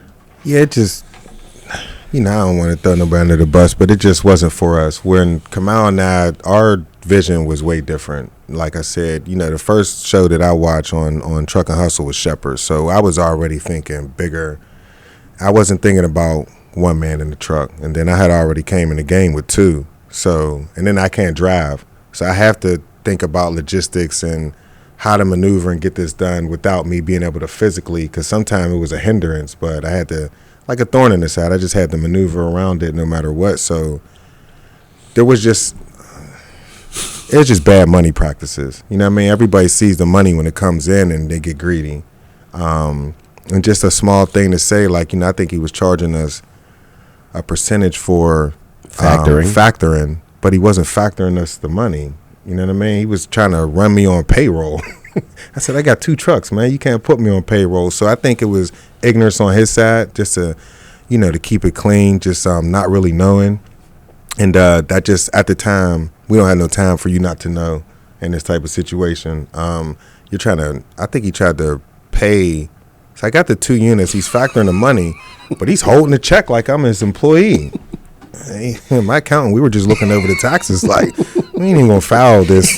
Let them figure it out. So hold on, I'm a little confused. Who is this guy? It was a guy that owned a trucking company. Are we name dropping? You don't got a name drop. No, we don't got a name drop. But what I'm saying is, so what is he in relation to the business? Like, so what? To get on with the trucks, we needed to get on Uber Freight, Okay, Uber Convoy, Freight. Yeah. and CH Robinson. Okay. So his number wasn't like, it was in the process of becoming active, but we couldn't allow the trucks to sit so long. Gotcha. Yeah. So he's active authority. He's active authority. Got My authority was active. We weren't cleared on. But it wasn't. You couldn't. Yeah, I couldn't do it yet. So I had everything. Everything I needed, I had it. So we just needed him really to dispatch. So then I come up and he just fed off my ignorance. I'm like, well, let me just throw your tags on my truck, and just run it like that for a week. Ramel, when he first took about $1,500, and there really wasn't no reason why he was taking so much money. We just figured we'll dispatch the trucks ourselves, and we broke our own way and just kind of went forward from there. So I always tell him, like, sometimes we just gotta look at it as a lesson. It was a $1,500 bill that we didn't double back on that. You know what I mean? So we just kept, but it gave us motivation and understanding because we ran into more people that operate like that. And out in trucking, these operation managers sometimes, the people that control the money, they got power. Now, I can let your truck run if I want to or if I'm not. If you're not going to play the game that I want you to play, then, I can do other little weird stuff and just be funny with the money. And we've been going through that quite a bit. And sometimes we get worked up, but it never slowed us down or stopped our momentum. You know what I mean? And it's a blessing that it's 2 of us because I always got somebody to, like, we always, if he says he's doing something, I'm like, wow. You know what I mean? Just so we're, man sharpens man, iron sharpens iron. You know what I mean? So we just kind of moved through it like that. But, yeah, we started with him, and it just didn't work. And, we went away from that. You know what I mean? So. This is all in year 1, 2023, of getting out on the road. So as we are ignorant to a lot of things that we don't know for lack of knowledge, that was one of the first people who showed us, I'm going to take advantage of you not knowing. Right. And that was the first eye-opening experience that we experienced, because I'm like, in the beginning, I was like, I would question it. And homie said to me, he's like, why are you always questioning what's going on? It's money involved. We ain't got no paper contract or agreement between us. This is 3 young black men agreeing on this, on standing on principles and business. So if I got a question about where the money is going, because even though me and my man don't contractually have something written, but we have a personal bond as far as being brothers, we have an understanding of what's going on. And our understanding ain't the same as your understanding, my man, because if we are trying to build something and he might not say nothing, but I say something, but that's because you and him are closer than you and I are. Me and him, we wanted the same with this business thing on this side. You're the outsider. So I bring it to him. He's not really sure. Yo, my man, what's going on with this right here? And I guess dude started to get offended because I'm calling him out on it. I'm like, I'm a hustler by nature. I've always been able to count money in my sleep. And when that math ain't mathing, I got a question. Right. And if you can't answer that question right, we got an issue. And before I'm reverted to going back to my old me and like getting worked up, because I done some wild things to where I was like, hey, my man, I'm sitting outside. We don't have an issue. Where you at? You know what I mean? So I ain't trying to take it there. I know you lay your head at, but you don't know where I lay mine at. But I'm not trying to take it there. This is his business. So I said, bro, listen, it's $1,500 and he can't account for it. This is it. We're gonna just go out here. We're gonna take the good, the bad, the ugly. We're gonna bump our heads. We started routing the trucks ourselves. And it got to the point to where I would route our truck, and we were doing about, man, we ain't even using the DAP board at this time. Convoy, Uber Freight, and C.H. Robinson. Yep. Not the best freight out there. Right. And we're still doing on the truck that I was routing for me and him. Y'all are doing what you know. Like you basically doing what he was doing. Right. So And we you just kinda took picked it. up from We there. picked up. Yeah, so he did teach us like the triangle on how to maneuver through PA. It made sense, but we also started changing our routes. When you say the triangle, what's that? So you want to ping out Ohio. you want to ping out Ohio. From Ohio, you could go to like the Michigan. When you come back to PA, they'll always pay. PA is not going to pay you a lot of money going to Ohio. Then PA has a lot of mountains and hills, so we had to figure out what routes we wanted to take. We understood the Route 80 is flat. So if you got 80,000 pounds, I'd rather take Route 80 rather than taking Route 22, which is a lot of hills, and the turnpike is the most expensive turnpike in the U.S. It's actually the second most expensive. The Pennsylvania Turnpike is the second most expensive turnpike in the world. Australia has the most expensive turnpike. So PA Turnpike get real. If you don't take the PA Turnpike, your truck is gonna call you on the phone. We was riding. I said, "What's that noise?" I said, "Is that the motor?" Truck is like, "Hey man, y'all can't take this route again." So cause excuse me. I remember we took that hill. We was on the turnpike, and a light came on. Knock sensor was He fast forwarded through 23. No, that's the same. What? We was running under. We was letting old boy dispatch us when I rolled the window down. You was driving, and I was like, "Is that the engine sounding like that?" I never heard it. You know, a truck pulling weight like that. But Ramel, I mean, the truck was crying. So we learned how to, change the routes. We were very picky on what routes we wanted to take, knowing the landscape. So that's very important, especially we're in PA. Yeah. You hear people cry about PA hills. We're like, it's fine once you understand what you're doing. But so he was routing one truck, I was routing the other, and we were just teaching ourselves on the way. And y'all doing power only at this moment? No, we were renting trailers. You were renting trailers? Renting a trailer from drive Convoy. van. Okay. Drive Oh, van. you renting from Convoy, renting Yeah, drive vans. yep. Okay. Yeah. So Because- just general freight? Yeah, just general freight. But him and now, we were out there on the road. We were kicking the doors down. We still had found a dedicated lane one day a week. And that's how we came to the Freight Fest. Okay. Remember, we came to Freight Fest. We had a run from Irwin to Maryland to Jersey. Maryland to Jersey. And then This we is parked. 22 and 22 or 23? When did we come to the Freight Fest? No, that was when did we come to the It was the a truck. reset. The the reset. Yeah. Okay. That was 23. Yeah, it was 23. Which one? That was Philly. Yeah, Yep, Philly. okay, Philly. We was up Gotcha. there with, the speaker. Wallow. Wallow, yeah. Gotcha. Main man from the SBA. Yeah. So we. Well, hold on. Yeah. Let me say this too. When we was out there, at some point, we weren't even making no money. Like, he stopped taking the payment. Brandy's calling him like, "Where's the money at?" I'm talking about 4 weeks, 5 weeks, sometimes, because the other driver that was in the other truck, my family member, his first name starts with wrong way. Because every time I looked at the ELD, he happened to be just going the wrong way. And he had a CDL for 25 years. He's not Shout out the wrong way, because we also Wrong way. understood that every driver that came after that had a piece of him. At least he was going to tell you, like, this is what it is. I can drive, but I can't do nothing else. But every driver has that, and we had to learn how to manage drivers, because, it's easy to get frustrated. Like, man, where you live? I know where you live at. You know what I mean? But you can't do that in business, and we had to learn how to manage people and how to be a little bit, better with that, and how to kind of, like, it's a psychological thing sometimes. So I'm telling you, every driver, and that kind of gave us the understanding of, just calm down, see what's going on, and, take it one day at a time, because wrong way, definitely everybody has a piece of wrong way in them. 100%. Oh man. So real quick, so when you say you're not making any money, break that down, because people always talk about how they make money, but talk about how you was not making money. Like, give me the breakdown. Like, okay, the truck was making this much, you had to pay the driver this, you had to pay insurance here, and by the end of the week you was this much in the red, or you was breaking even. Like, give me an idea how that looked. So let's see, the fuel for that, Pilot J was fronting the fuel when we first started, but it was hold on. Flying J and Pilot. Yeah. Their fuel program, a net zero. We're green. We don't know what that means.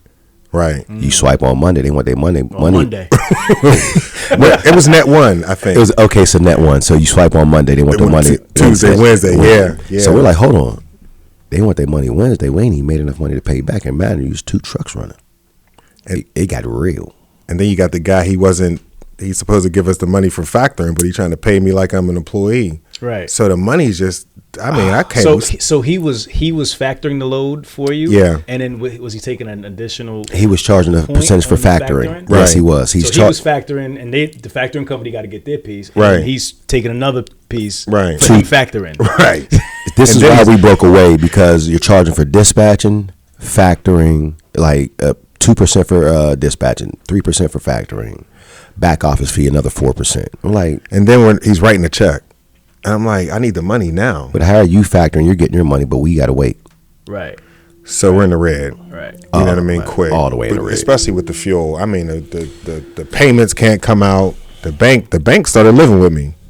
You know what I mean? Like, hey, man, wherever you go, we go. We want to make sure that you don't. He ain't lying. It got so real. Yeah. It got so real one day, Ramel. I don't know where we were going, but we were like in the middle of nowhere, going somewhere like Central PA or something like that. And he was like, they about to cut the fuel account off, bro. I said, I had a couple dollars in the bank. I had to find the nearest key bank and wire the money to the fuel department to make sure we could still get fuel, because we out in the middle of nowhere at this point. That's right. When I say it got real, it got so real to the point to where it's like, just make sure the other drivers are getting paid. We can figure out me and you on the back end, bro, because we're building something. We're going places, but we were going through the fire of it being unbearably hot, like to the point to where after his cousin came and went with Mr. Wrong Way, he had another driver. Yeah. We got down to South Carolina. We mind you, booked the loads to get there. We, nice with it on the dispatching game, nice. You're dispatching the truck, right? Yeah, but he's dispatching the truck that him and I are on, and I was dispatching the truck the Wrong Way was on. So y'all are running a team, but you're not driving. Right. Me and him are on one truck together. Yeah, I'm on the truck with him. Okay. Pilot, co-pilot. Yeah. Okay. So I might miss a turn, like, hey, man, you see that? I'm like, because we just busted it up. He just playing Monday morning quarterback. Right. Like, come on, man, go left. And go I'm doing all the filming and stuff. Okay. Yeah. So it was the best thing, because again, it goes back to being in the penitentiary. When you're living in close quarters like that, you know what I mean? It's almost like you can manage, and it's like regular life. Right. So we just transitioned the bad parts of life that we experienced there into the good parts, and we made this whole situation. And mind you, 23, he ain't got no license at this point. Yeah.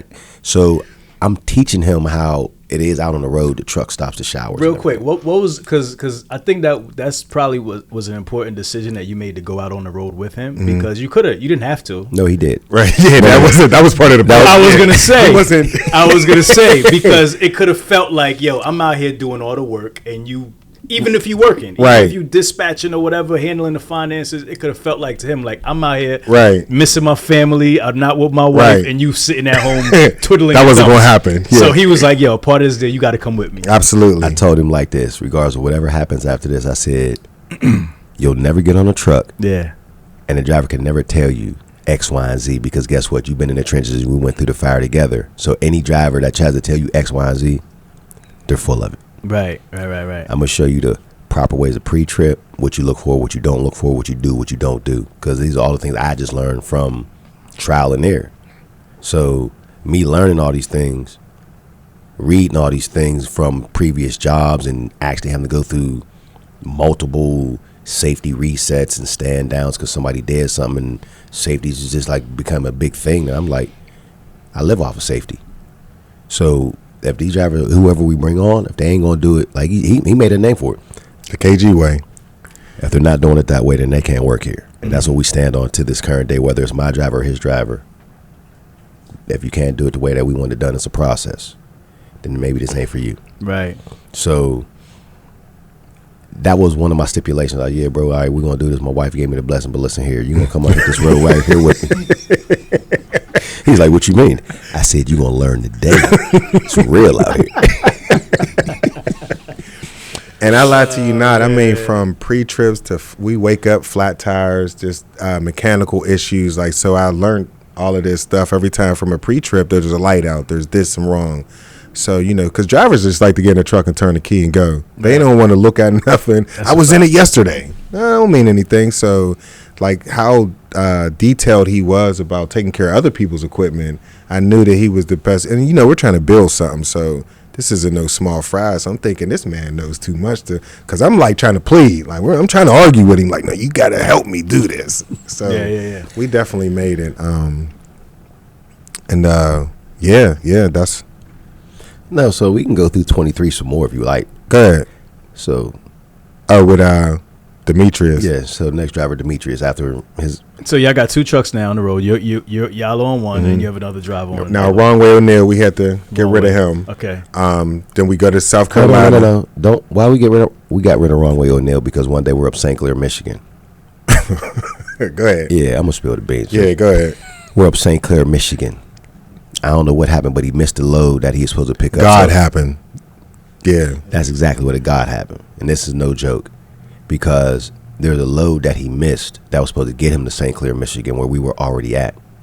He missed that load, so he had to bobtail from Pittsburgh all the way to St. Clair, Michigan. That's about a 5-6 hour drive. Yeah. Because we're up there in Michigan. We're north of Detroit at this point, you know what I mean?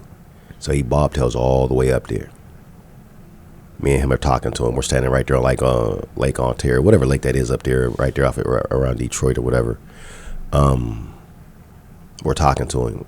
We're getting loaded. He's getting up. Wrong way gets up there. We're talking to him. I look at him. He looks at me.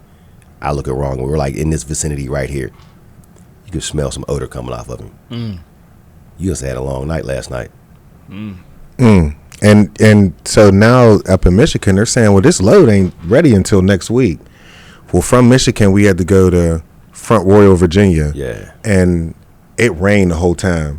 So wrong way couldn't run the route. That man slept up at Michigan for about 7-8 hours. At the Love's truck stop right down the street. If he would have took that load, something would have happened. He wouldn't have made it. You know what I mean? Sure. So that's why I said God happened. And then after that, we will finesse him. I said, take the truck to get a PM, leave a fuel card in there, and I terminated him. You know what I mean? That was our eye opener. But again, now we're getting rid of a driver. We don't have another driver yet, and our truck's now just sitting. Mind you, I quit taking pay at this time. Right. And we're still running one truck, trying to make one truck make the money for both trucks. It's getting real out here. Bills ain't getting paid. And no, we transitioned. We went right to picking Demetrius up. So I booked us a couple loads to get us from Pittsburgh. Oh, no. To South Carolina. To Greer, South Carolina. Go pick up Demetrius. Book a load coming from Demetrius is actually a woman. Yes. That's her middle name. Just we wanted to keep her disclosed. That's a fact. Yeah. Because we go pick this driver and he's stepping on faith with this one, you know, like, oh, I can use a job, blah, blah, blah. Hold on real quick. And she said, I'll stay in the truck for a month straight. He's like, that's what hired. Here. As soon as you hear that. Hired. Oh, man, when can you start? Right. Hired. We'll come get you right now, drive you right back to the truck. And that's what we did. That's what we did. Right. So from Greer, South Carolina, I found a load on the load board. I was paying like maybe like $1,700. So it was like maybe about $275 to $325 a mile. I forget what it was or whatever, but it was going from Greer, South Carolina, straight back to PA. Mm-hmm. And we found something to go right back there, and then for a load from there, we got from there back to the crib to Pittsburgh. So I booked it like boom, boom. So we made roughly about $2,500 coming back up, and it was worth it. But at the same time, new driver, you're gonna drive. I'm gonna test you out right now. Right. You're in the fire. She gets in the truck, man. I'm like, yo, the speed limit's 55. She doing 30. Oh, God. Oh, this is a different truck. I'm scared. I don't know. I'm used to driving Freightliners. I'm like, a truck is a truck if you're a driver. Yeah. Yo, I look at my man. I'm texting. I'm sitting there on the passenger seat. I'm texting. I'm like, this is going to be a long ride, bro. I remember you finished the drive back, I think. You said, hey, I'll drive it back. Ramel, I couldn't take it no more. I do this. I can do this in my sleep. I said, move over. I'm ready to get home. It's 3 of us on the truck, so somebody got to sit in the seat while the other 2 people are sleeping. Right. I'm tired of biting the bullet. I want to get home to my wife and kids now. Now. Move. So hold on. So all 3 hours on the truck? Oh, you were training her? Or Yeah, well, we picked her up to put her, that's to take right, her that's to right. the other truck. Got it. On that trip, like you said, you started real quick. So we get back to Pennsylvania. So we still have a load the wrong way didn't make, and we still had the trailer with we had a loaded trailer just sitting there for days, so we had to deliver it. She said, I'll take it. So me and him are tired. We look at each other. We're like, okay. So I tell her which way to go. She takes the wrong way. Wrong way part two. Wrong way part two. Then she side swipes a Tesla. Oh, man. So the police chase her down. He's on his way home. He just got all this chicken and stuff for his wife. I call him, like, we got to go back to the truck. We go out there. Long story short, we get her all set up. The cop, lets her go, whatever. I had to fix her ELD. She gets to the place late. Now they making her wait. They're saying, well, we're not going to unload you till tomorrow, whatever. So now she's starting to be behind schedule because I routed her like a $5,000 route for the week. She was going to go back to South Carolina, pick the rest of her stuff up, and then have it to be on the truck, for the remainder of the time. So she's running behind, and now it's just all these type of complaints. She done swiped the car. She's saying she didn't. Mind you, we got cameras on our truck. So right. I seen the Tesla, and I knew she side swiped it. So we get her. She goes back to South Carolina. She had to go to Virginia, and then she went to South Carolina. Long story short, she said she started the threat like I wanted to leave.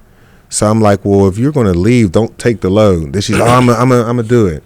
She picks up a load. Then she decides she's going to go home now. She don't want to drive trucks anymore. Leaves the truck down South Carolina. With the live load on it. With the live load on it. And we told her, just don't even take the load. We could cancel the trip. You could park the truck, and you can go about your way. Because she said, I don't like the way your partner Dave talks to me. I'm like, because see, remember with this whole situation with this cheap female, I don't discriminate against nobody. But when you only been driving for maybe 6 to 8 months. And you know more than us. And I've been doing this since, like I said, I got my CDL in 17. And here we are in 23. I've been doing this for 6 years, and I got more than 1 million miles under my belt. You ain't been doing this for 6 to 8 months, and you ain't got no miles under your belt. I forgot more ish than you know. Please don't tell me about rules, regulations, and everything. Because I said, you know what, I'll do you one better. Instead of me telling you about personal conveyance and this and that and everything else, I'll screenshot and send it to you. Then you call me back. Because I let Dave deal with her because I said I didn't have the patience. So I'm listening to him on speakerphone with her. And Dave, you don't know nothing. You ain't got your CDL. This, that, the third. She giving it to Dave. So I'm saying, show me your CDL. Yeah. But meanwhile, I'm giving him the information so he can, because he's more of a personable person when it comes. Right. I'm more of a. So my wife always says, you got to watch how you talk to people. So I'm like, okay, I'm gonna let Dave deal with it. I'm gonna just give him the information. You just deal with that, bro. Go ahead. He's doing it. So it gets one load that we're on. I forget where we're at. We're like right out in Newstead, PA or whatever. Is one of the worst loads that we ever could take, but it pays. We got like 4 hours of detention because we got there at 11. We didn't get out there till like 5 in the morning. It was ridiculous. Maybe 5, 6 in the morning. We had to pay the lumper to even get our paperwork because they were just trying to hold us there longer. So in the process, she's out delivering something somewhere else on the load that he booked her on, and it's something that we had already ran. And he's telling her, this is what you do, this is how you do it. And it was the last time I couldn't take it. Dave, you don't know nothing. You don't even drive. You're just on the truck with your friend. The blues. Listen, I took the phone. I said, Demetrius, listen. I said, whatever he's telling you is what me and him already discussed this. He's just being the one to talk to you. I said, because now that you got me involved, I'm fed up. I said, shut the F up, do whatever he said, and that's just what it is. I got tired of it because I'm like, it's like dealing. I have kids. My 2 youngest kids right now are 13. Yeah. And when you got anybody that got kids knows, sometimes your kids get to that certain age where it's always a back and forth. Right. You're an adult. You're 30, 40 years old. And I'm like, you're a grown kid to me. Right. And you're trying to tell me, and I'm like, I done got more ish than you know. How are you being combative with somebody you don't know nothing? Oh, well, at Swift, they did it like this. Swift. This ain't Swift. Stop it. I said, the worst drivers come from Swift. Did you know that? It's like, well, I got my CDL. And I said, oh, where you at now? You're over here with us. Now shut up. We're going to do it this way. Right. So I had to talk to her bad. I mean, so shortly after me talking to her bad, she talked to Dave, and, she's like, oh, I'm fine. And she played it up real cool, like she was cool. We're in Ohio. After that, fast forward a couple days later, we're in Ohio, out on the truck still. I don't know what all conversation he had with her after that, but she delivered that load, did whatever. She's on her way back home to South Carolina. I'm sleep on the truck because we don't deliver till like later on a day or the next day. So he goes in the truck stop, whatever. He's just kicking or whatever. So I guess he's watching the ELD on the iPad or whatever. And I knew she was parking the truck. I said she's parking the truck. And he called it. I called her. I said I'm like, where you at, bro? He's like, I just wanted a truck stop right quick, grab me something to eat or whatever. But he's watching the ELD. There's little tables over there. We was at a Pilot, so it had like a little eat where you eat or whatever, driver's lounge or whatever. He's over there chilling. I wake up, I call him like, yeah, bro, I don't think this is gonna be good. I'm like, what you mean? She's gonna park that truck. I said, did she pick the load up? He's like, yeah, bro. I was like, well, I thought we came to the agreement. Don't pick the load up if you're done. And he's like, nah. She said she was cool, so she got the load. Like, yeah. I'm like, all right, but he's like, I don't think she's gonna deliver this load, bro. He's like, and she's going off the beaten path. He's like, on Motive, because that's what we use, Motive. You can put in the destination of where the driver should be going based off of where they are, and you can see an ETA of when they'll arrive. He looked at it, he said, nah, bro, she's not even en route. I said, you sure? I said, man, where you at? He said, I'm in the driver's lounge. I come in there, look, I said, I'm gonna call her right now. I said, yo, where you, like, what's up, everything good? She's like, oh yeah, I'm good, I'm just about to go get my stuff. I'm like, all right. He looked at me, he's like, no, she's not. So we sit back a couple hours later. She parks the truck at a Petro down in South Carolina. It sends me a video like, I locked the truck up. So we called a Pilot. She abandoned the truck. Yeah. She abandoned it. We called a Pilot, make sure it's locked up, and tell him to he paid for the parking for a couple days. And I was ready to quit at that time. Nah, he wasn't ready to quit. He said, F this, I'm done. I can't do it no more, bro. He texted the banker. Take him back. Come get these effing trucks. No lie. He texted him. He said, man, you can have these effing trucks. I'm done. It's going too crazy. Yeah, that was a lot, because, like, what do you do? Right. Like, you know what I mean? You're not making no money. Right. The driver that you're trying to build, like, they're abandoning trucks. Two drivers in a row. So we're already in the red with Wrong Way. Yeah. Wrong Way Part 2, Demetrius comes in. We're further in the red. And one truck's trying to make money for two. Chris calls me personally. Hey man, what's going on? Right.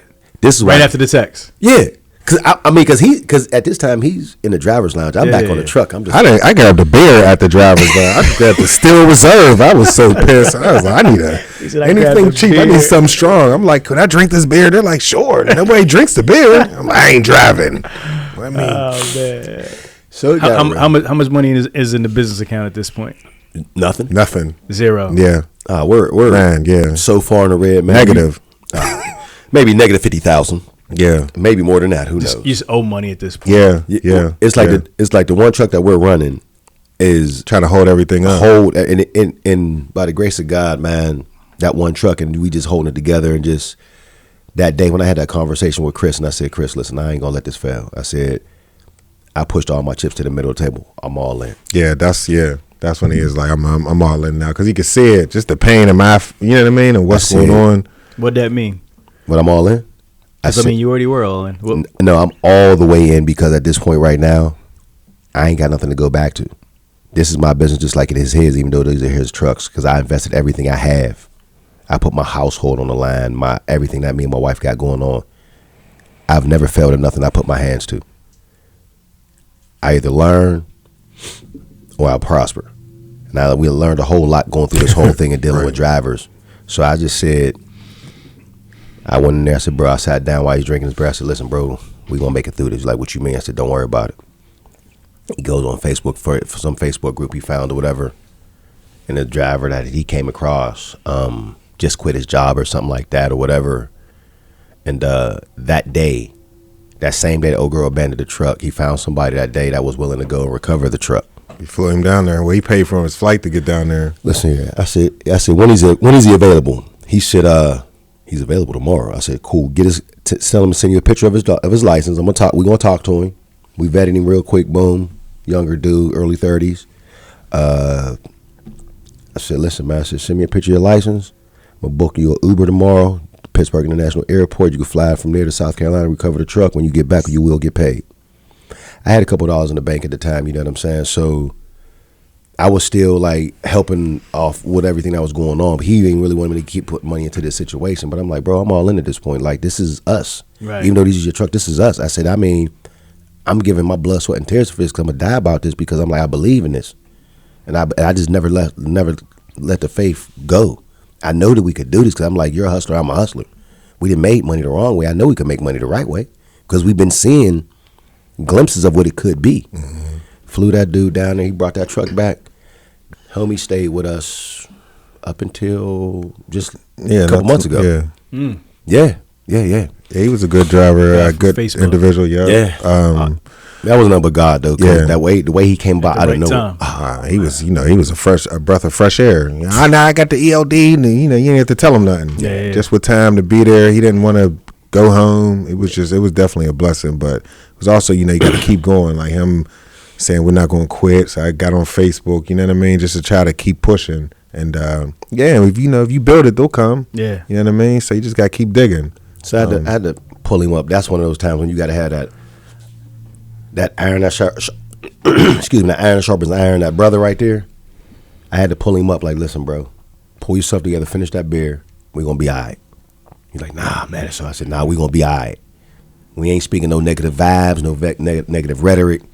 Facts. He woke up the next day. He's like, all right, man, where we going? Where we got this going? I was like, won't he do it? Yes, thank you, Lord. Facts. He snapped out of it, man, and we kept pushing. Got past that little part with the truck abandonment. Then we had the boy Sam with us. That's who we flew down and everything. Shout out to Sam.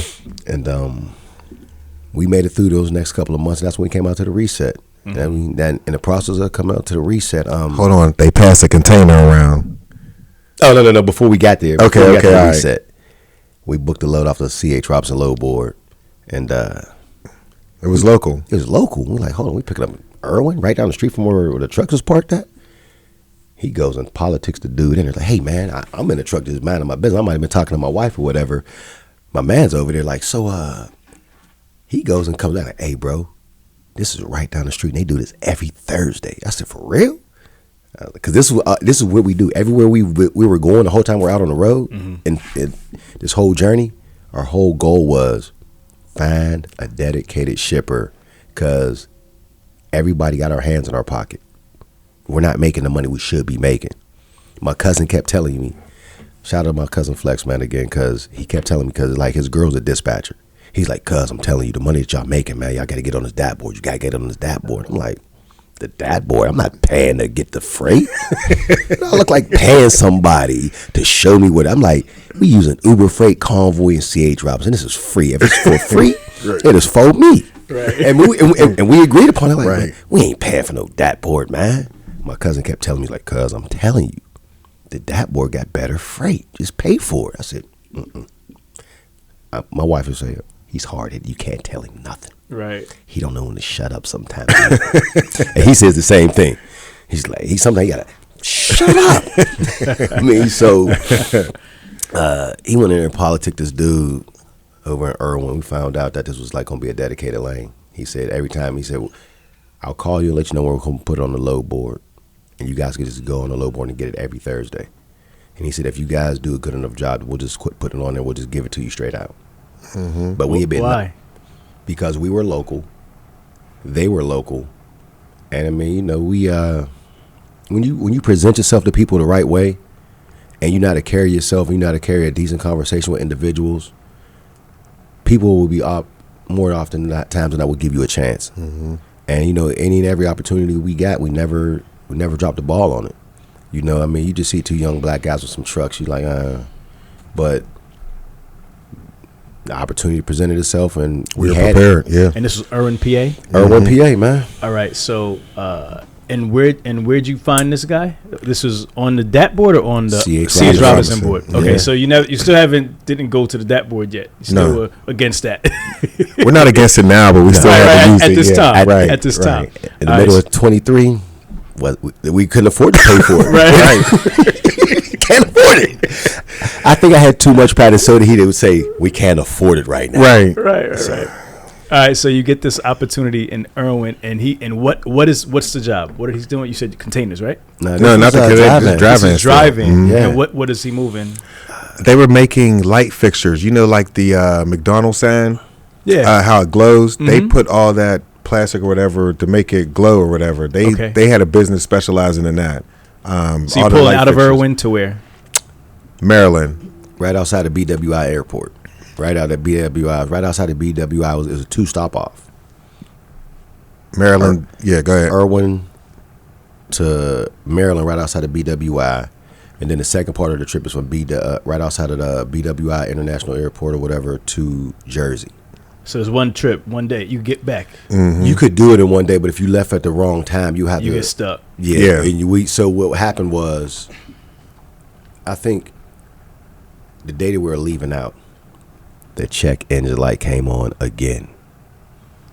He was like, keep going. We're going to just go. Go drive home, yeah. We ain't turning around. We already got the load. And then the check engine light comes on and we're headed to down by Maryland, Baltimore or whatever.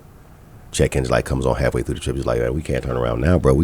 Ain't no Hill International around. We got to keep going. Yeah. And how many times a week are y'all running this trip?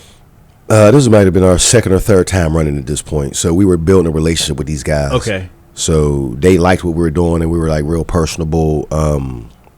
We were always early. I always say, if you're early, you're on time. If you're on time, you're late. That's right. So we were always early. And you had 2 trucks on it? No, we just had, it was just us. Just the one? Just y'all two? Yeah, just us at the front. What was going on with the other truck at this point? He's still dispatching it, sending it around. Okay. Sam was on our truck. Yep. And that's when we said, there's a yard by our house running containers, and we stopped up there, and that's when everything started to change. Okay. You know what I mean? But you fast forwarded. This is our third or fourth time running the trip from Irwin. Yeah. Came to the reset. After the reset, that's when he was saying about they passed the freight around. Passed the container, because we didn't run containers until then, because he spoke at the reset. Hold on, you mean the game that we played? Yeah. So he spoke, and I'm like, it's funny that they're passing this little container around. Yeah. And he's trying to hit me. It's right there. Yeah. He's trying to hit me with the container for me to speak, and I'm looking this way. And next thing I know, he got to speak, because you're calling him like, hey, you got the container. Right. Yeah, you got the freight? I'm like, right. Yeah. I'm like, yeah, we just out here, man. We just came up from Pittsburgh, trying to make it do what it do, man. 2 dudes, just out here, man. And like, tell us a little bit about yourself, where you from. And I'm like, me and my partner right here, Pittsburgh, PA, da-da-da-da-da. And that was that, man. And just being in that room. And one thing I've always heard, being in a room with people that are doing what you're doing or better is where you always need to be. Mm-hmm. And that just being involved with others that are just doing things and just doing freight and just networking and just getting business cards and just building relationships. I was like, man, we going places. I said, after we did that reset, I said, bro, we need to go home and figure out how we can get some freight without running so far. He's like, well, didn't you tell me about the train yard or whatever, and containers right there in your hand. I said, right. Light bulb go up, bing. Me and him, he called me. He's like, hey, where you at? I said, what's up? We about to go see what's up with these containers up here. I think I picked him up or he picked me up or whatever. I sold my truck, remember? You picked me up. Oh, my bad. That's a part of a lot of the story that we ain't tell you about. He's like, bro, you used to pick me up every day. You used to come from your crib, come from the McKeesport to pick me up, then go to the truck every day. He's like, if you ask me to come get you, I got you. So, picked him up. We pull up in the yard, man. He hops right out, and he sees some guy that came out the office. He's like, hey, who do I talk to about the freight? Now let you tell the story from there. Yeah, we went into the office and said there's a guy in there by the name of Jeff. So we started talking to him, and he was telling us we didn't know anything about containers or railroad or anything, but we were so quick on signing things on, like as far as doing carrier packets or whatever, because he called me Paperwork Dave, so because I had to manage all the paperwork. Right. So Jeff is like, oh, you got to get signed up with this UIA and this, that, and the third. So I had to change my insurance because Progressive doesn't write for the UIA. So it was like a big little turnaround. But Jeff, they had so much freight because the drivers that they have up there are like divas. There's like a high-end receiver that, you don't throw in the ball, he starts crying. Antonio Brown. Oh, man, they got a lot of them up there. And they didn't want to do the work. Right. You go to T.O., throw me the ball, man, I'm open. Man, that's how they are. That's how they are. So they had so much freight up there that we signed on a little bit, I think, because I don't think we were all the way clear. Because every day we come in, he's like, are you clear for the rail? Clear for the rail. And what happened was you filled out the carrier pack, and the carrier pack was good. But We couldn't go to the rail. We couldn't go to the rail yard because we didn't know what this UIIA is. We were green. Right. We just knew we seen freight. We got trucks. We was like, what's up? Right. And that first week, man, we ran. He runs us the first week. Imagine this is a couple weeks after July the 4th. So, and you need a TWIC card too. Did you have a TWIC card? I got a TWIC card. Yeah, you had a TWIC card already. Yeah, but you don't need it for the rail. Okay. Yeah, so first week both trucks do like $5,000. I said, man, we're on the phone. Like, yeah, I said it's on. Let's go. I said we can get a Scat Pack, or we can get a Hellcat.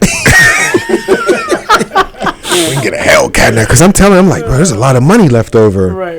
Because that's the first time we even seen that. I'm like, it's $10,000 in 1 week. So listen, I tell him that, right? Now he goes and gets 2 trucks immediately. So this is when he starts, you know what I mean? He gets his trucks. I'm like, it's all this money left over, man. Next couple of days, Ramel. He's on the. I'm gonna let him tell him how he did it. But once we got there, we worked a week, and boom, 1 week is all it took. Like, we up now. I'm telling Jeff, like, my partner's gonna get 2 trucks. Oh, why is he doing that? I'm like, it's too late now. You know what I mean? Because he's already, once we seen that small, and that's all you need is a little bit of light. You know what I mean? We'll send that through that dark room, and then once we seen that little bit of light, he took off, and he grabbed his 2 trucks for 1 week. Listen, it was I seen 10 grand. I was like, how'd you make 10 grand? Like, what were we doing? Just running containers, man. Just running containers. Our first run that we had to where? From Pittsburgh, out of the Norfolk Southern Rail Yard in Pittsburgh, to wherever. Leesdale. We was moving those. A lot of them with the Leesdale Marble. PA, which is maybe a 40-minute ride, and them trips was paying like $5 a mile, $400 a trip. And anybody that knows about intermodal containers from out of the rail yard, they don't go that far. That's right. They're local. They're local. Very local. How much would you turn a day? At least that week he boosted us up. Yeah, because we come down. My trucks are newer than everybody else's in that yard. All those guys buy like old equipment. Right. Shout out to a guy we seen on your podcast. He said good drivers like new equipment. We heard that and we believe in that too. Shep, that was Shep. Yeah, Shep did say that. So that week we had a New York run. I got the New York hut stuff. That load paid like $2,100. Yeah, a piece. So both trucks went up there. That was good. So the one truck that him and I was on did $5,000 in 4 days. And the other truck did $5,000 in 5 days. Yep. And that's the first and last time that we seen that. You know what I mean? So he runs and gets the trucks, but we never see that type of money again. But it helped. Right. You know what I mean? At least it boosted your confidence and your spirit. And it set us up for the UIA. And that's, you know what I mean, what eventually down the line started taking us off, just having that certification of being able to run the containers. And then Amazon, he gets on. Go ahead. So I go and grab my 2 trucks. Okay. Now, when you get your 2 trucks, you're setting up an entirely new business and authority and all of that? That's when and that was when. But before you say that, let me say this. So I went out head first, you know what I mean? So I went to the dealership and got the trucks. They were expensive. He was always on the auction. So we still got the formula. So now what we're trying to do is make it better. So he found 2 trucks. Well, I'm gonna let him tell it like how he got them. But there's every time we purchased trucks, it got better. Like how we found them, what we did with them, the price that we were paying. So shout out to my cousin Flex again because he's like, oh man, you ain't got to go to the dealership. Man, the dealership, no, they gonna own you. They gonna own you. He's like, how much you still owe for them trucks? I said, a lot. That's what I'm saying, cuz don't go to the dealership. I'm telling you, the auction, the auction. I said, what auction? He said, you ain't down? I said, what, Richie Brothers? Like, nah. I subscribed to Taylor & Martin Auction. This was earlier in the year before I really was sold on getting my own trucks. So I've been looking, once we made that $10,000, I go on Taylor & Martin. Yeah. And I'm looking like every Thursday is an auction. So I go. And where's that auction at? Taylor & Martin, it varies from state to state. I know they have like a repetitive cycle. They're Burgettstown, which is right outside of Pittsburgh. 1 week they'll be North Carolina, around the Charlotte, Salisbury, North Carolina area. Then the next week they'll be in Atlanta, right out Hampton, Georgia.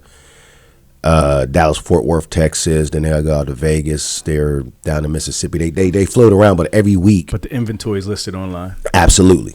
So when you log on, you can see what's sold the week before, and you can see what's coming up in an upcoming auction, depending on where it is. You know me, I just seen 10 grand. I didn't care where the auction was at.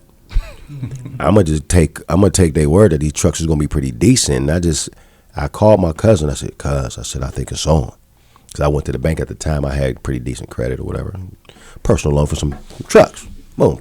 So guess what? I got a personal loan. I didn't go through the bank. I got a personal loan. I just get the money on my own and do it my way. So I did that. North Carolina week, I was looking, and I was like nervous. I was like, how little girls back then, they play double dutch. They like act like gonna jump in. Right. And I was like, I want to do it. No, I don't. Yes, I do. No, I don't. So I didn't pull the trigger. When I looked at what these trucks sold for, I could have bought 2 trucks the week the North Carolina auction happened in end of July, beginning of August of 2023. I seen 2 trucks. They were like 18, 19s. Collectively, they probably were like 50, 60 grand for 2 trucks. And I'm like, he paid 140, 150 for 2 trucks. I'm about to get 2 trucks for 50 or 60. I'm like, it's a big difference in money. So I dropped the ball that week. The next week, Dallas, Fort Worth. I called my wife. Babe, come down. It's on. I'm about to get in this auction. She's like, what you mind? Tell her what's going on. I explained it to her. So she's buzzing around the house. She's cleaning. She ain't paying me no mind. Kids or wherever. Might have been at camp or whatever. I'm on my phone looking at the auction. Like, boom. I had my eyes strictly on internationals. That's all I'm like, we are on internationals. Mind you, he got 2 orange ones. So God don't make no mistakes. It was a group of 7 orange trucks that looked just like his that were coming up in a group for auction. I had already had them marked. This one first, that one second, based off of the miles and what they look like cosmetically, all that. I get in the auction. I'm just waiting. I get the email. Boom. All right, truck that you're looking for is coming up for auction. Truck comes up. That group comes up. That group of 7 or 8 trucks comes up, man, and I was nervous. That's a lot of money we talking when you hear this dude talking real fast and just spitting these numbers out. You just see these numbers just keep going from 10 to 12 to 15 or whatever. And one truck goes, I'm like, all right, now it's 7, now it's down to 6. And I'm like, all right, boom. And another one goes, now it's down to 5. And I'm just crossing off the ones that I had eyeballed as far as like first choice, second choice. Right. So when third bid comes around, I won the bid for $29,000. And the dude is like, you get, all right, buyer, you got 60 seconds. You could take one, you could take them all, whatever you can afford. I selected 2 for $29,000 a piece. Never looked back from there. So I bought 2 trucks, my first 2 trucks out the door, because you have to put a $5,000 deposit down. It was like 64, no, whatever it was. It was like, my exact number out the door for both of them trucks was $60,500. First 2 trucks purchased on the auction, August 6, 2023. Never looked back. I didn't know what I was getting. Well, you got to do a little bit. There's more to it. Yeah, but I buy the trucks. But for $60,000 for 2 trucks at that time in 2023, I felt that was a steal based off what I seen him pay. Right. He paid $140, $150. I paid $60,500. That's a big difference of like $90,000. Right. So right then and there, I'm like, I'm winning. So I'm like, I got 2 trucks for $30 grand a piece. I'm like, I can't go wrong. So that was August 6th, that Thursday. I'm online. I'm booking flights and everything. I tried to get somebody to go down with me. Dude was scared to bobtail back. I said, oh, my God. You got a CDL and you don't want to bobtail a truck back? I'm not asking you to do it for free. I'm paying you. Okay, he don't do it. I fly out. I flew out that very next day, that Friday. And I flew out Dallas, Fort Worth, get off the plane, get in the truck, drive back to Tennessee. My daughter lives in Clarksville, Tennessee, so I drove back to her where she lived at with my grandson, stayed there for the night, drove back. Truck made it back to Pittsburgh. I'm winning. I just drove the truck back from Dallas, Fort Worth, all the way to Pittsburgh. Minor little issues or whatever, power switch on the floor went out on me. Okay, it's nothing. No big deal. I made it back. I'm like, I got a winner.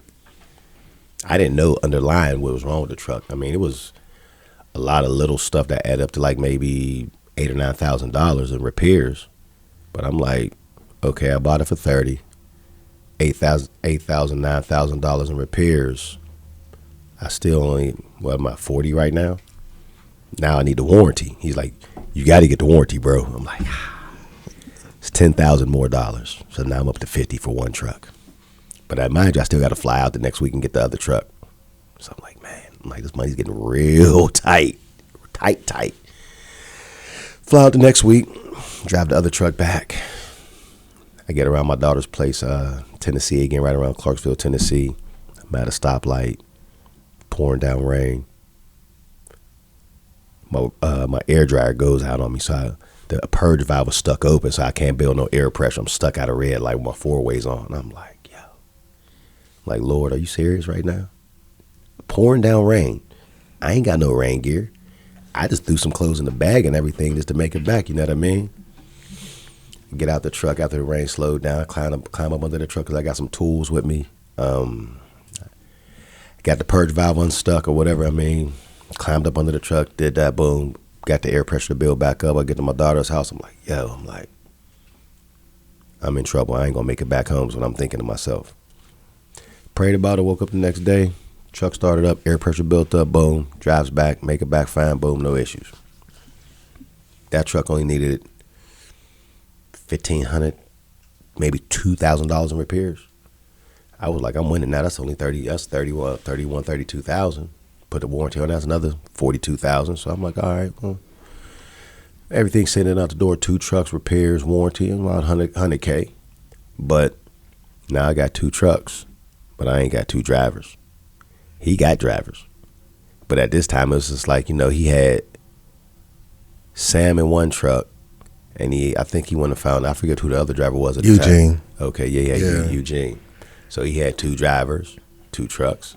I got myself 2 trucks. And I said, bro, I'm about to run the bag up. Every week I was making on one truck because of my work ethic and how hard I was going with how when we were on the truck. My one truck was doing about $4 to $5 grand a week. His 2 trucks was maybe doing $2,000 more than me. So I just kept going. We kept going. So running the containers at this time, it was good. We made some money. Then we hit a little bump of the road up there running the containers, and we found out we were getting shortchanged again. So who y'all getting the container work from? Universal Logistics. Yeah. Okay. So when we walked in the door, this man told us, you guys are broker carriers is what we're listed as because we have our own MC, DOTs, and all of that.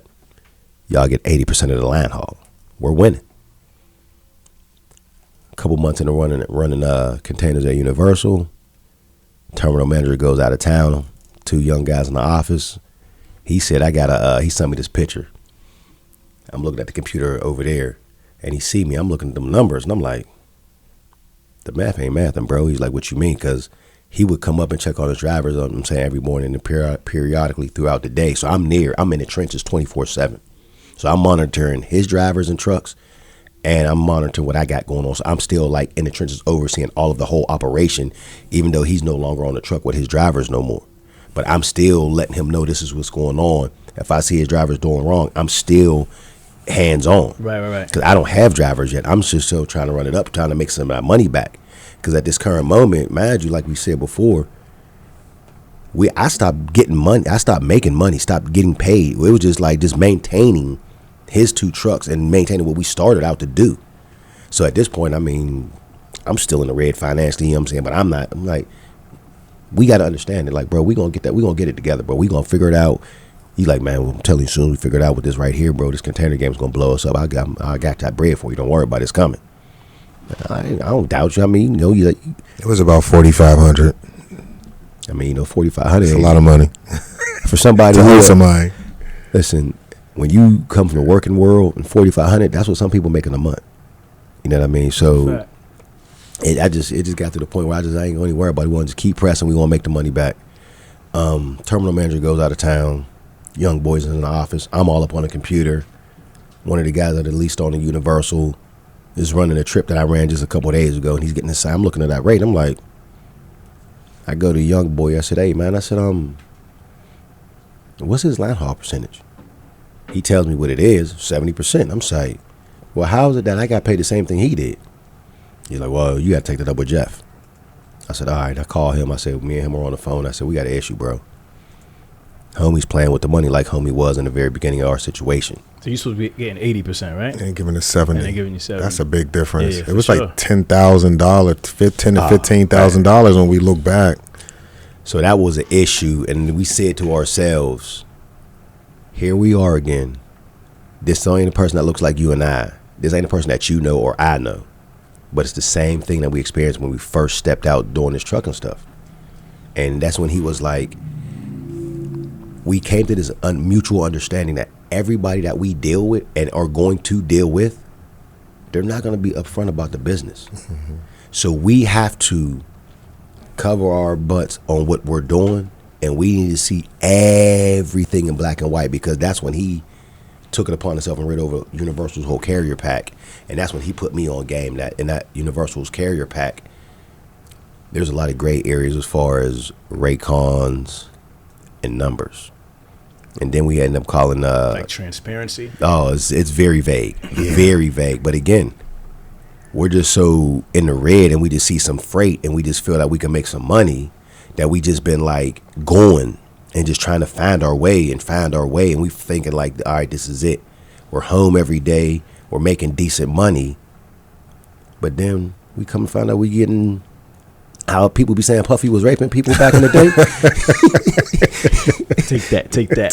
Yeah. That's what he was doing. Because you figure, man, Ramel, you figure by the time we caught on to this, we're like maybe 4 or 5 months in the game. So we're at this point, we're at the end of 2023, going into December, and you've been shafting us on 10% for 4 or 5 months, and then you start adding 10% on a every week settlement that you've been getting paid out, and you start looking at them numbers. The old me was starting to rise up again. He was like, nah, you can't do that, bro. You can't do that, bro. I was like, what you mean? I said, you playing with my money, and you talking to me and my man like it's all sweet. Smile in your face. Oh, man. Oh, yeah, man. Oh, yeah, it's a good rate. It's a good rate. How do you say it? Yeah, it's a good rate. It's a good rate. All the time. It was rough. It was definitely rough, but we had to get through it. So moving forward, he signs up on Amazon. And I'm like, well, huh? I ain't telling him. I ain't telling him. Yeah, I did it, though. I said, well, what's going on here? How you? Because I'm like, my stuff is older than yours. He's like, I'm on Relay. So we get on Relay. He starts booking stuff. So I hire another driver, Rick. When we started running Amazon, it opened us up to Amazon runs 24/7. So what I would do is I hired another guy. Then I hired Wrong Way back. So I had to. I hired Wrong Way back. Back to Wrong Way. Hey, he's like the good Lord, you know. That's right. How many chances do you get? 7 or 77? Right. I hired Wrong Way back. He's like, well, why'd you do that? And I said, because I know he's in a jam and I'm still behind. You know what I mean? Like the containers at Universal's going, but the bank's still living with me. So now with the Amazon, it's these little short runs. It might be 300 for a couple hours at night. So I started running guys at night. Then I would have the truck would come back from overnight, and then a guy would run the rail. So now I'm kind of, I'm getting more production with the trucks to the point. There's a lot in between before I even get there, because before we both started doing it, like we still had issues. He had a driver that, was tearing up his equipment, but we started running the Amazon just off their load board for, I want to say we started in February of last year, right? Or this year. No. When the overnight? No. When you first booked the Amazon load, it was in February. No, that was January. Was it? Yeah, that was just the regular relay board stuff. Just right. Whatever everybody can see. So I started, I hired a couple drivers, and now I got like 4, maybe 5 drivers. Some run Amazon. They're all mixing in. So the trucks are running 24/7, so to speak. Then he had an issue with a driver that tore his truck up. So he's a driver. You know what I mean? He started off as a driver. So when he first got his trucks, he has a connection with it. I'm telling them, you can't have no connection with your truck. You gotta separate, because you're gonna get more trucks. I said, you didn't just get one, you got 2, so you can't love your truck like you want to. You're not one man in the truck. You gotta run the business. It was hard because we argue about it, and it took some time. But that's why I love him to death, because he was like, you see how I do it, don't you? I just hire guys and put them in the truck. You got to do the same thing. You'll make more money. Right. I said, If we're trying to build something, you got to build the process. And that's where he got me to like, yeah, you can drive. And I mean, it's still to this day, I still hop in the seat. Like if a no call, no show, or a guy needs off and the stuff still got to get moved, the freight don't stop. I'll hop in the truck and still do what it do to this current And day. I holler at him when he does it. It's nowhere near as frequent as it was the beginning of this year. It's very sporadically, like, you know, but we'll get there. But he beat it into my head. We're building, bro. We're building. I get it. You're trying to make your money back from what you spend on these trucks and the money that wasn't made when we were doing the spot freight earlier in 23. But here it is, the beginning of 24. And now that you opened up the door with Amazon and where the trucks can run 24/7 now. I had a driver. She had a fender bender. You know, we're new guys in the game. We ain't got full coverage on these trucks. So any damages that happen to these trucks, you got to pay out of pocket. Cost me about $5,500. I was like, phew. Luckily, I was able to amass enough money running containers from August of 23 going into December, January, that where I spun that $5,500, and I ain't even blink when I did it. I didn't cash it out. I went to the bank, let me get $55, cash right out. I took it to the Hill International Body Shop. I said, hey, call me when the truck is done. I paid them before it was even done. They told me what the price was. Here, just take it. You know what I mean? Because luckily, I had been running my one truck so hard, and had been going so hard from August until the end of 23 that I amassed enough money to where I had a couple dollars in the bank, even though earlier in 23 things were ugly. But like the container game had started popping for us because we came in at their busy time, so we were able to like our work ethic is like we in the streets, and that's how we look at it. That's why we truck trapping. This is the freight is the work, and we're going to come in and take over your trap. We're not playing no games. Y'all want to be lackadaisical. Y'all don't want to work that hard. The stuff y'all not willing to do, we gonna do it. The cheap freight that this was only paying $275. Give it to me. You're only going 20 miles round trip, and you're complaining about $275. I'll do that $275 all day long, and then you're gonna look at how did he get all that money? It's a process. You can't be picky and choose. I explained, like I told him, it's like baseball. Every time somebody comes to the plate, you don't hit a home run. It's about small steps, great distances, and if you just keep taking that small $275, it adds up eventually. These dudes want the $400 trips, $500 trips, $800 trips, and if they ain't paying what they want, they won't take it. Right. So this is how us having the hustler's mentality, work ethic. Create a lane for yourself. Oh man, I mean, is that you can't stop what we willing to do, because we're gonna crunch the numbers first of all to see what it's paying per mile. And we already know and seeing the cats in the game don't know what their cost per mile is. You need to know what you can operate your truck at. And once we came up with found out what we can operate our trucks at, we know what we can and what we can't do. So sky was the limit from there. Right. So running those containers for Universal, when we walked in the door, it showed us a lot about business, but it showed us a lot about people. And that was just like dealing with a corporate type of setting. And we was like, yeah, we thought we was in until we found out we was getting jerked with our bread. And then we sat down with dude. And this time, I was ready to go upside dude's head for real. I mean, like, real talk. Like, we sat in the conference room. He smiles on our face, you know. And my man, again, he's cool, calm, and collective. And I'm ready to put my, like, Rambo in the movie. I'm ready to take Rambo, the Rambo knife. And, you know, I mean, because I'm like, dude, I start seeing like we're in the red, and we're like, dang, bro, we just keep getting jerked. Like, we got to find our own way, man. We just been saying we got to find our own way to where we're tapped directly in with the shipper, so we ain't got to worry about no middleman. Like, I learned that, like, if we tap directly in with the steamship line, we ain't got no universal broker that we got to go through. We're dealing directly with the plug. And I'm like, we never got that opportunity. So we just been making do with everything that we had. So we had to sit down. My man did majority of the talking there because I was just ready to go upside dude's head. So that was the first go round, because there was another sit down after that. But after we had that sit down, I booked this one load off the load board. I said, bro, I booked this load. Dude, the dude from Amazon called me. Shout out to Gabriel. Oh, man. He called me. Hey, man. It's the relay load board. Yeah. Yeah. Best loads aren't on the load board. Yeah, heard that too on your podcast.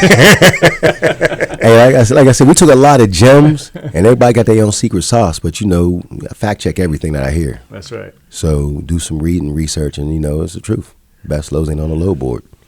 I booked one. I called him because I didn't have a driver at the time because I had nobody with hours of service. He had somebody available. Got him right on the load. Ran them 2 loads, man, and that was maybe middle end of February. Yeah. And I booked mine for like 8 and some about 8:10, 8:15. I think he booked this for like 8:50 or 8:70. 8:90 to be exact, but but who's counting? But that was a lot of money off of a Amazon trip. Right. And them joints don't be paying up like $1.50 a mile because the market's so saturated. Everybody goes to Amazon and they just take whatever because they see these numbers, but they don't know their operating costs. Yeah. So we booked both of them loads. They paid about $260 something a mile because what happened was we picked the loads up. And where do you want to operate at usually? What's your operating cost? I mean, what's your break even point? Well, right now, where I'm at right now, I think my operating cost is like maybe like $1.25 a mile. Okay, and that's based on the fact that your truck is probably like cheaper. You don't got a large note or nothing like that. Overhead is way cheaper. Low overhead, so you could take a little less to be able to. Mm-hmm. Okay.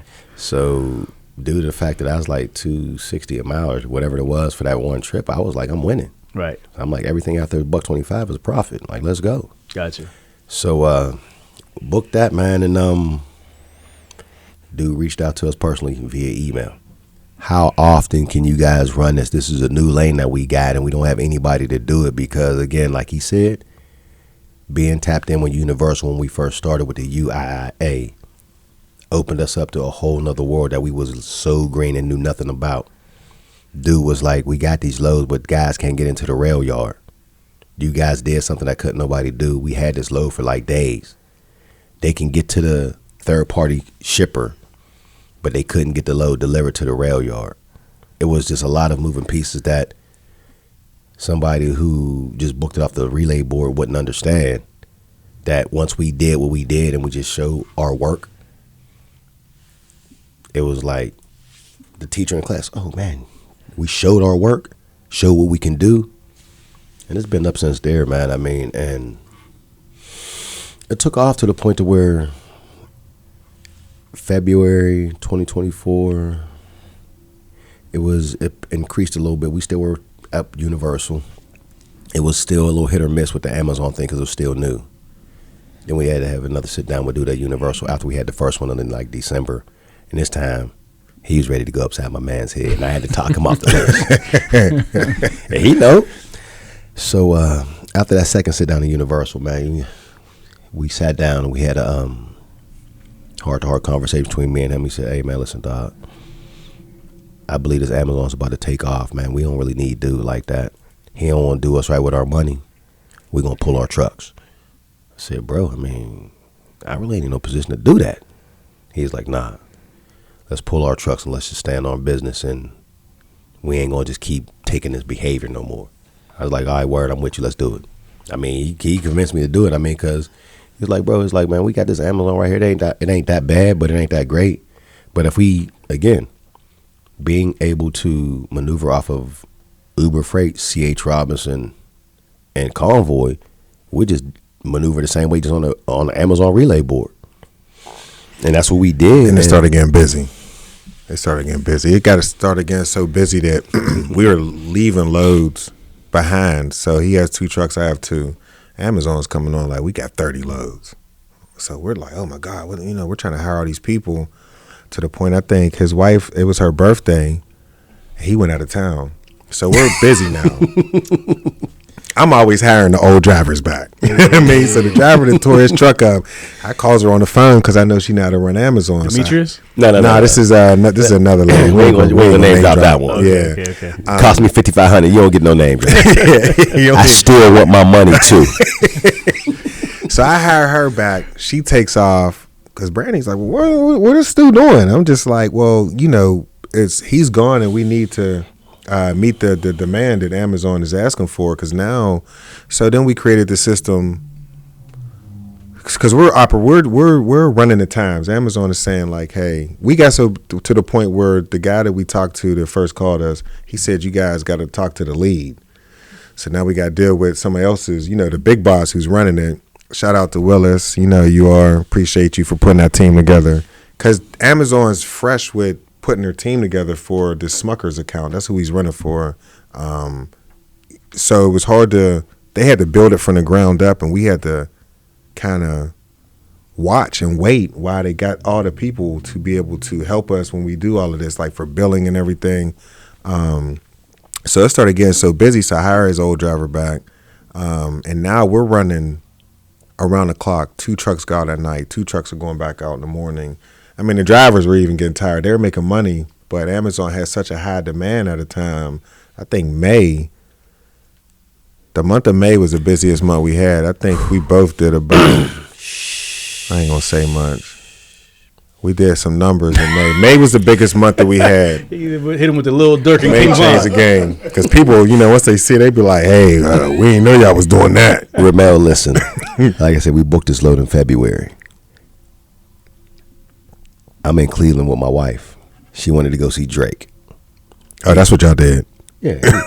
We went to go see Drake. No, that was February. Drake was March, I think. Oh, that was Drake. Okay, yeah. Or you was in Maryland, right? We was in Cleveland when you said dude reached out and said they had something that was like for sure dedicated. So we started this like February, middle or end of March. We're in Cleveland. We go see Drake.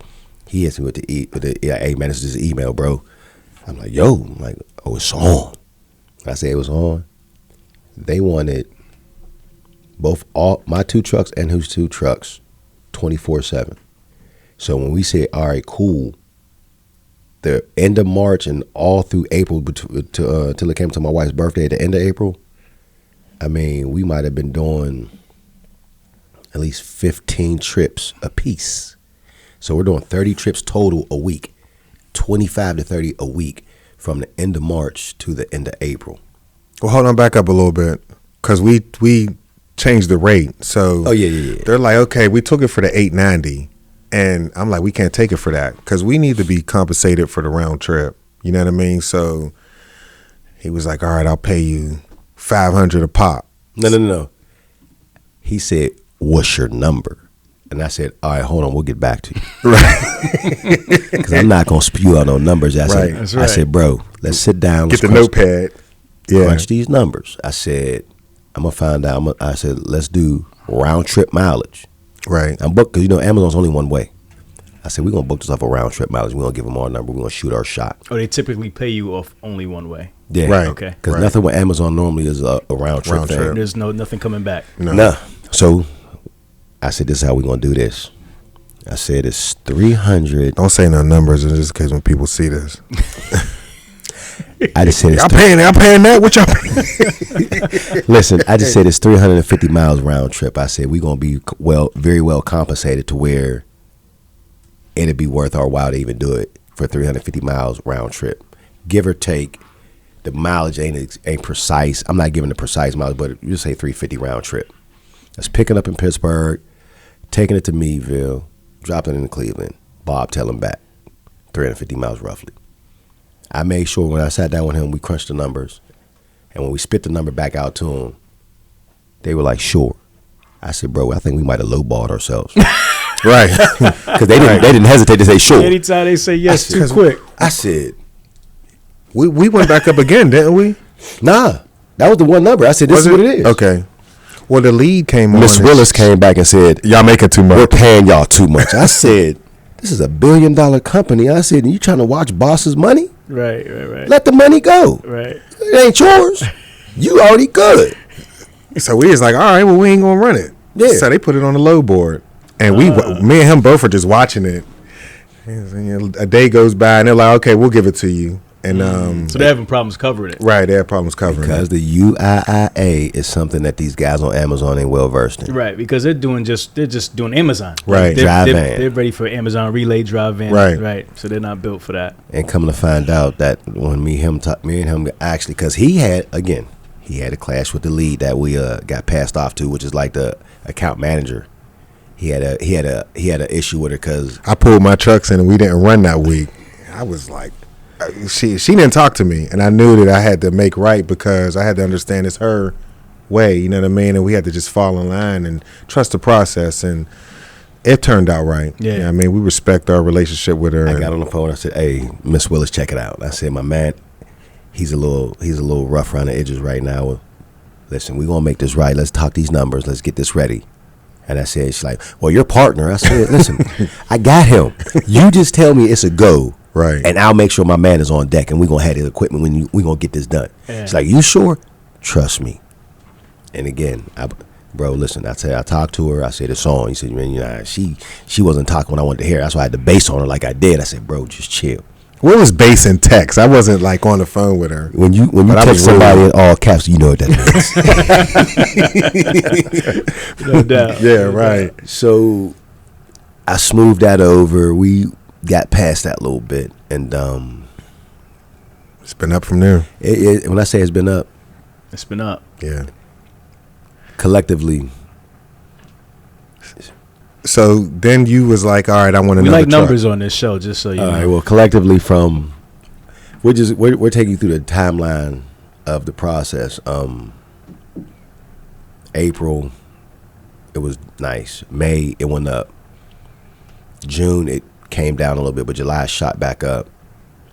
So after we did April, May, and June, we need more trucks. That was the next conversation, because by this time, because this whole busy period, this is when my wife was like, "Hey, you're like a robot." Right. Then we started a hiring frenzy. Yeah, we did, because he got mad at me because he's like, "Bro, get off the truck." He said, "You can't go, run, come back, go park up there, go to sleep. Take your butt home to your wife and kids. Get off the truck." I said, "If I get off the truck, we got to have butts in these seats." We started getting butts in these seats, strong, solid butts in these seats. And March, April, May, we made it through all of that. June, he was like, "Hey, man, we need more trucks, bro. If we get more trucks, we can move this a little bit easier." I started looking back in the auction. He was like, "Nah, I got something else." So this is the third way how we buy trucks now. He said, "Nah, I was online, bro. I seen these trucks going for about 25. I said, "Where? No trucks going for 25. He's like, "I'm telling you." I said, "Man, bro, is it auction?" He's like, "Nah, I'm gonna send you this link." And I let him tell you how the link he sent. Shout out to Matt Christ. That's our salesman, another salesman that we got at International Used Trucks. So here in Philadelphia, that is. Absolutely. So we came to Philly 4 times. This is our 5th time right here. Yeah, right. Boom. Trucks was cheaper. They had the warranty. We just changed the motor because there's an 826 that the International makes. It's a Navistar motor, and so we questioned the guys at the dealership about how good it is, and they're like, "Well, if you got the warranty, you're good." So the trucks is a lot cheaper. So we were just like, "Well, let's just go this route," and that's exactly what we did. He went and got 2 from the door. When he told me about cabs, right? Nah, these are sleepers. Sleepers? Yeah. Everything we have. Sleepers. All sleepers. Yeah. 2019 International LT625. My 2 orange and his 2 orange, double bunk sleepers. These new ones we got, single bunks, but they're still high-rise sleepers. Right. Gotcha. And they're all under 400,000 miles when we bought them. And they all got the warranty. And they all got the warranty. So if anything goes wrong, drop it off. It'll be ready in 24 hours.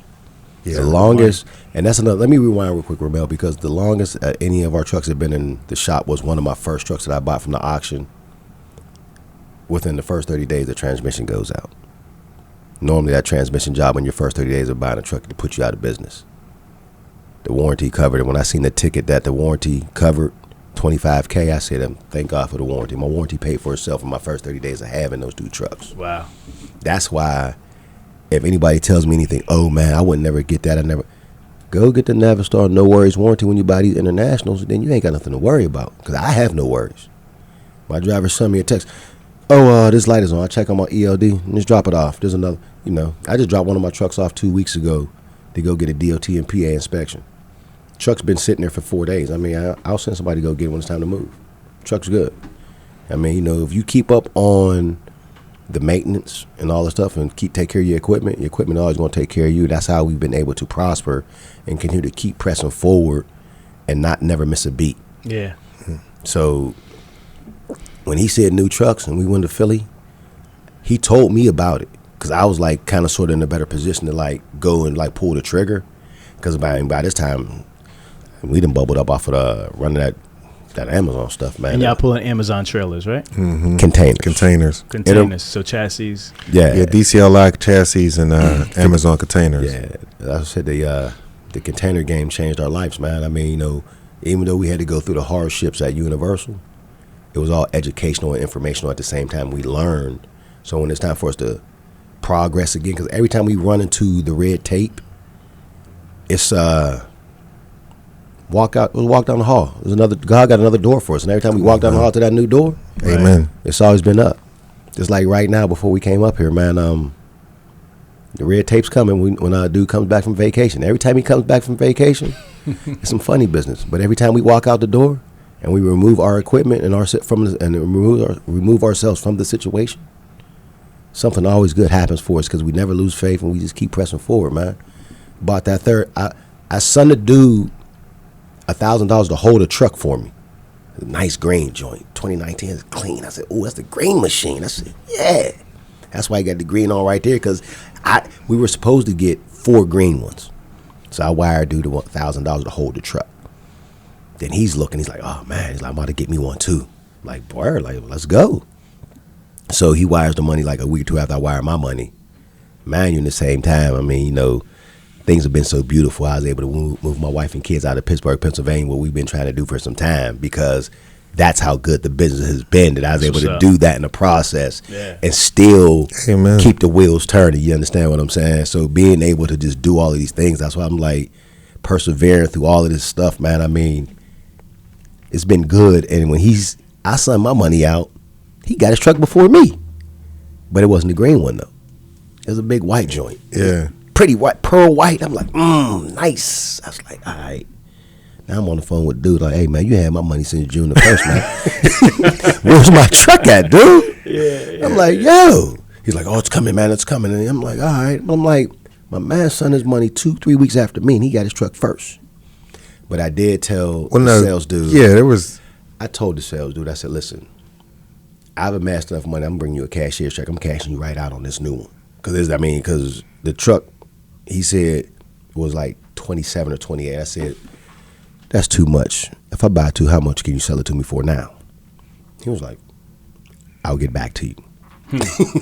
And then I told him, man, he's like, bro, what you mean you gonna buy 2? I said, I told him that. I mean, don't mean I got to do it, but I mean, your word is with your word. That's right. So he questioned. It's his mouth, Ramel. It's his mouth. Again, him and my wife, their birthdays are not too far apart. Taurus gang. Yeah.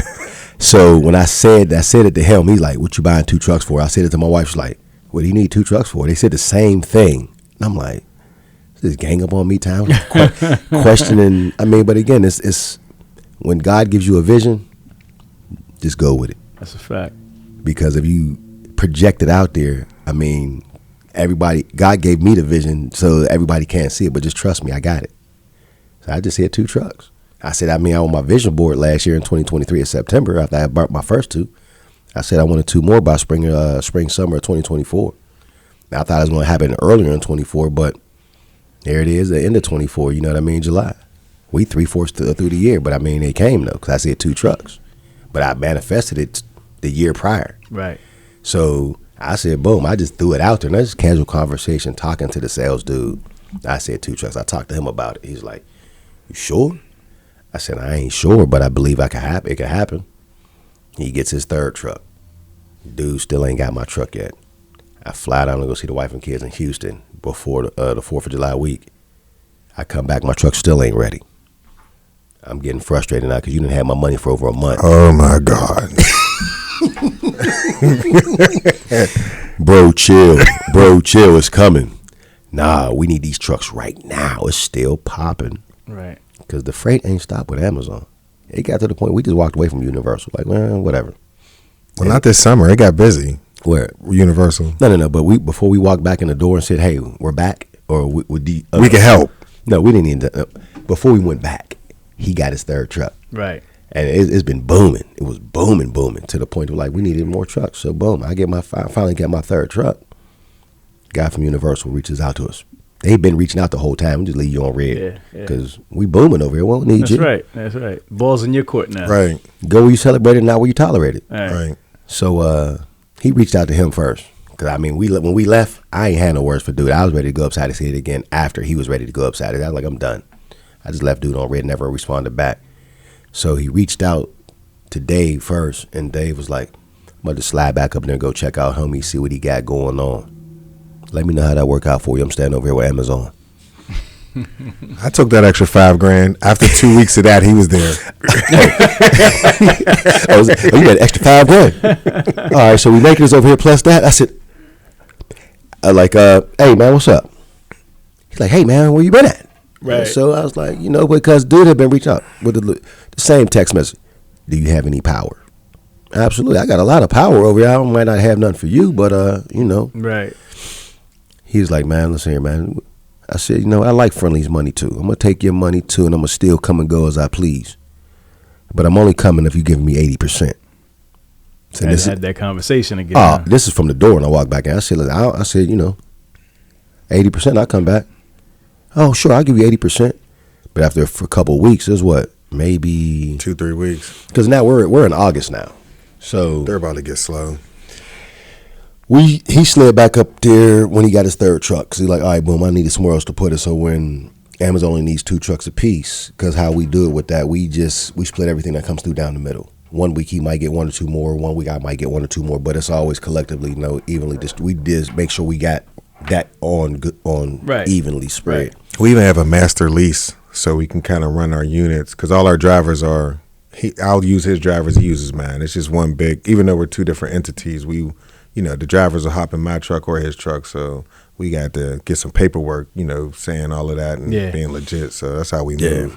Because it gets to the point where some of the drivers he has are close to where I park some of my trucks. I park 2 of my trucks by my old place of residence, and I keep 2 trucks out at Universal where I was. But it was to the point to where if he has drivers that live closer to my trucks, depending on what's going on that day, I'll have one of my drivers hop in his truck and one of his drivers hop in my truck because we got keys. Well, my green trucks and his green trucks, the keys are interchangeable because they're all fleet turnings from Cowan, the 2 green ones. And my orange ones and his orange ones are Hirschbach turnings. So all the keys work each other's trucks. So if a driver got a key to a green, they mine or his, it don't matter. Just go. You're good. So we did that back at Universal. Dude's giving us 80%. And then all of a sudden, he pulls me to the side. Hey, man, I can't give you 80% anymore. I can do 75. I said, that's not what we agreed upon.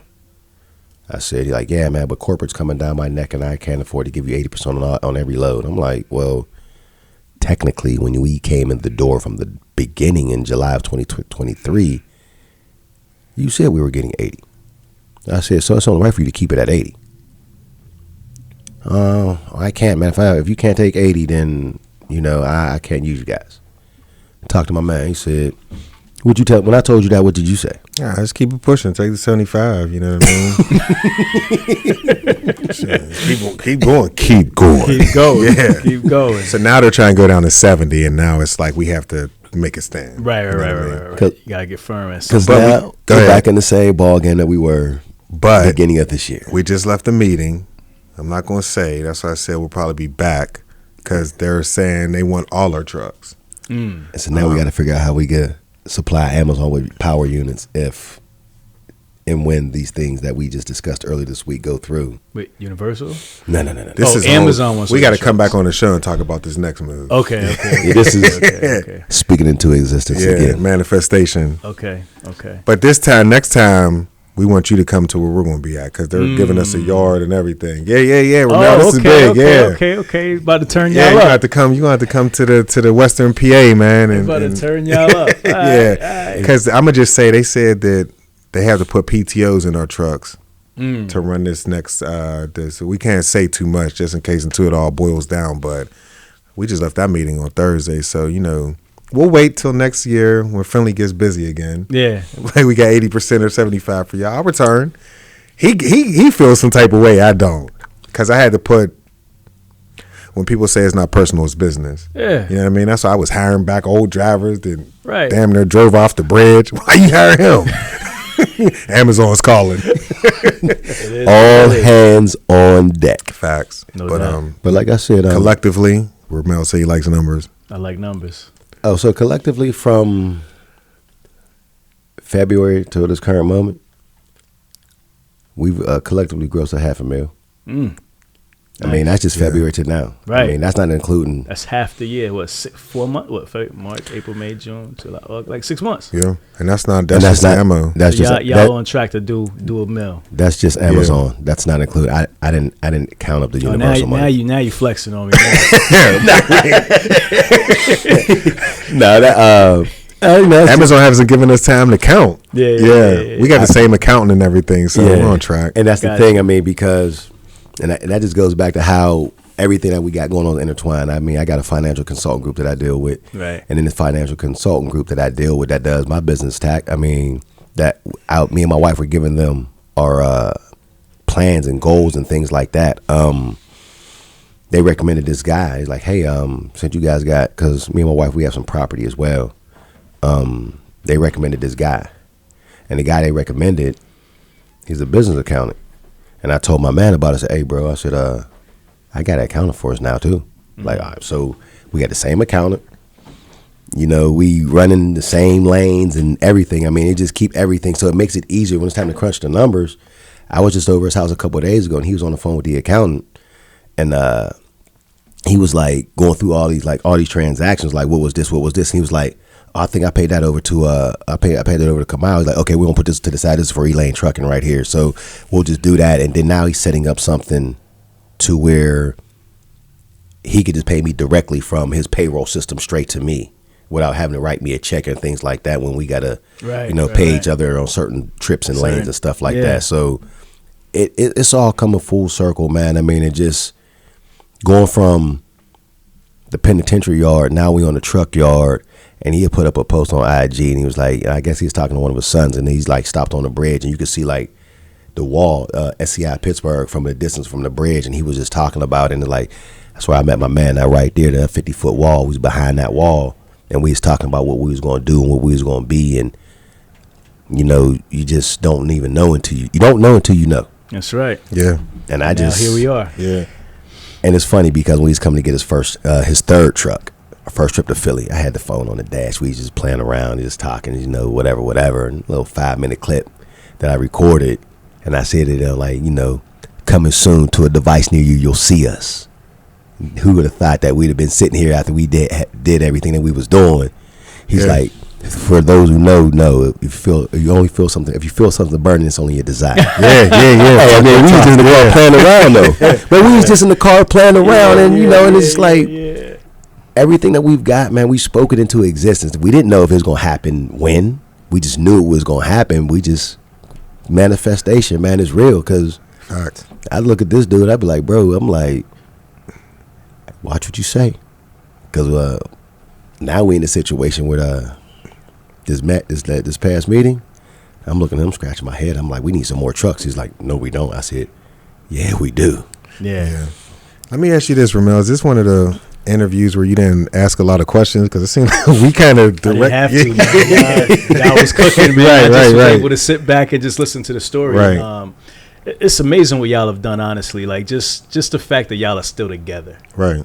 Is amazing. Yeah. Like usually, brothers could come together to do things, you know, in the beginning, and then like money gets involved, the egos get involved, and at some point they start to deter, and it becomes funny. Right. But the fact that y'all have been able to like build something together. First, you were able to pour into him. Then you were able to do your own thing. You supported him in that. Right. And now y'all together working is super dope. Yeah. Like you don't see that kind of dynamic normally, and it lasts. Right. You know what I'm saying? So the only thing I say to y'all, number one, is make sure you keep this going. Absolutely. This is like, you know, y'all are like setting the bar. You know what I'm saying? Y'all setting an example for other people to watch who come after you. Right. You know? So this is dope, man. I love it. Got the guy that owner this new truck. Hey, man, koolstrucking, man. You see that shirt say right there, Yeah, right? man. Spin him all around. You see that right there? That's what we doing. We're making it cool to truck, man. This guy right here, we started this journey over a year ago. Boom. With 2 trucks apiece. And now look at it now. Booming. Come over here, cash it out. You see that? Where I play that? Ooh, that's it. Take it for a test drive, guys. I'm busy right now. We're going to take this thing for a test drive, man. I'm just letting y'all know, man. This is what we are doing. We ain't playing around. We ain't saying what we trying to do. We actually in the trenches doing it. You cannot cheat the grind. We out here, man. We trucking. We getting to it.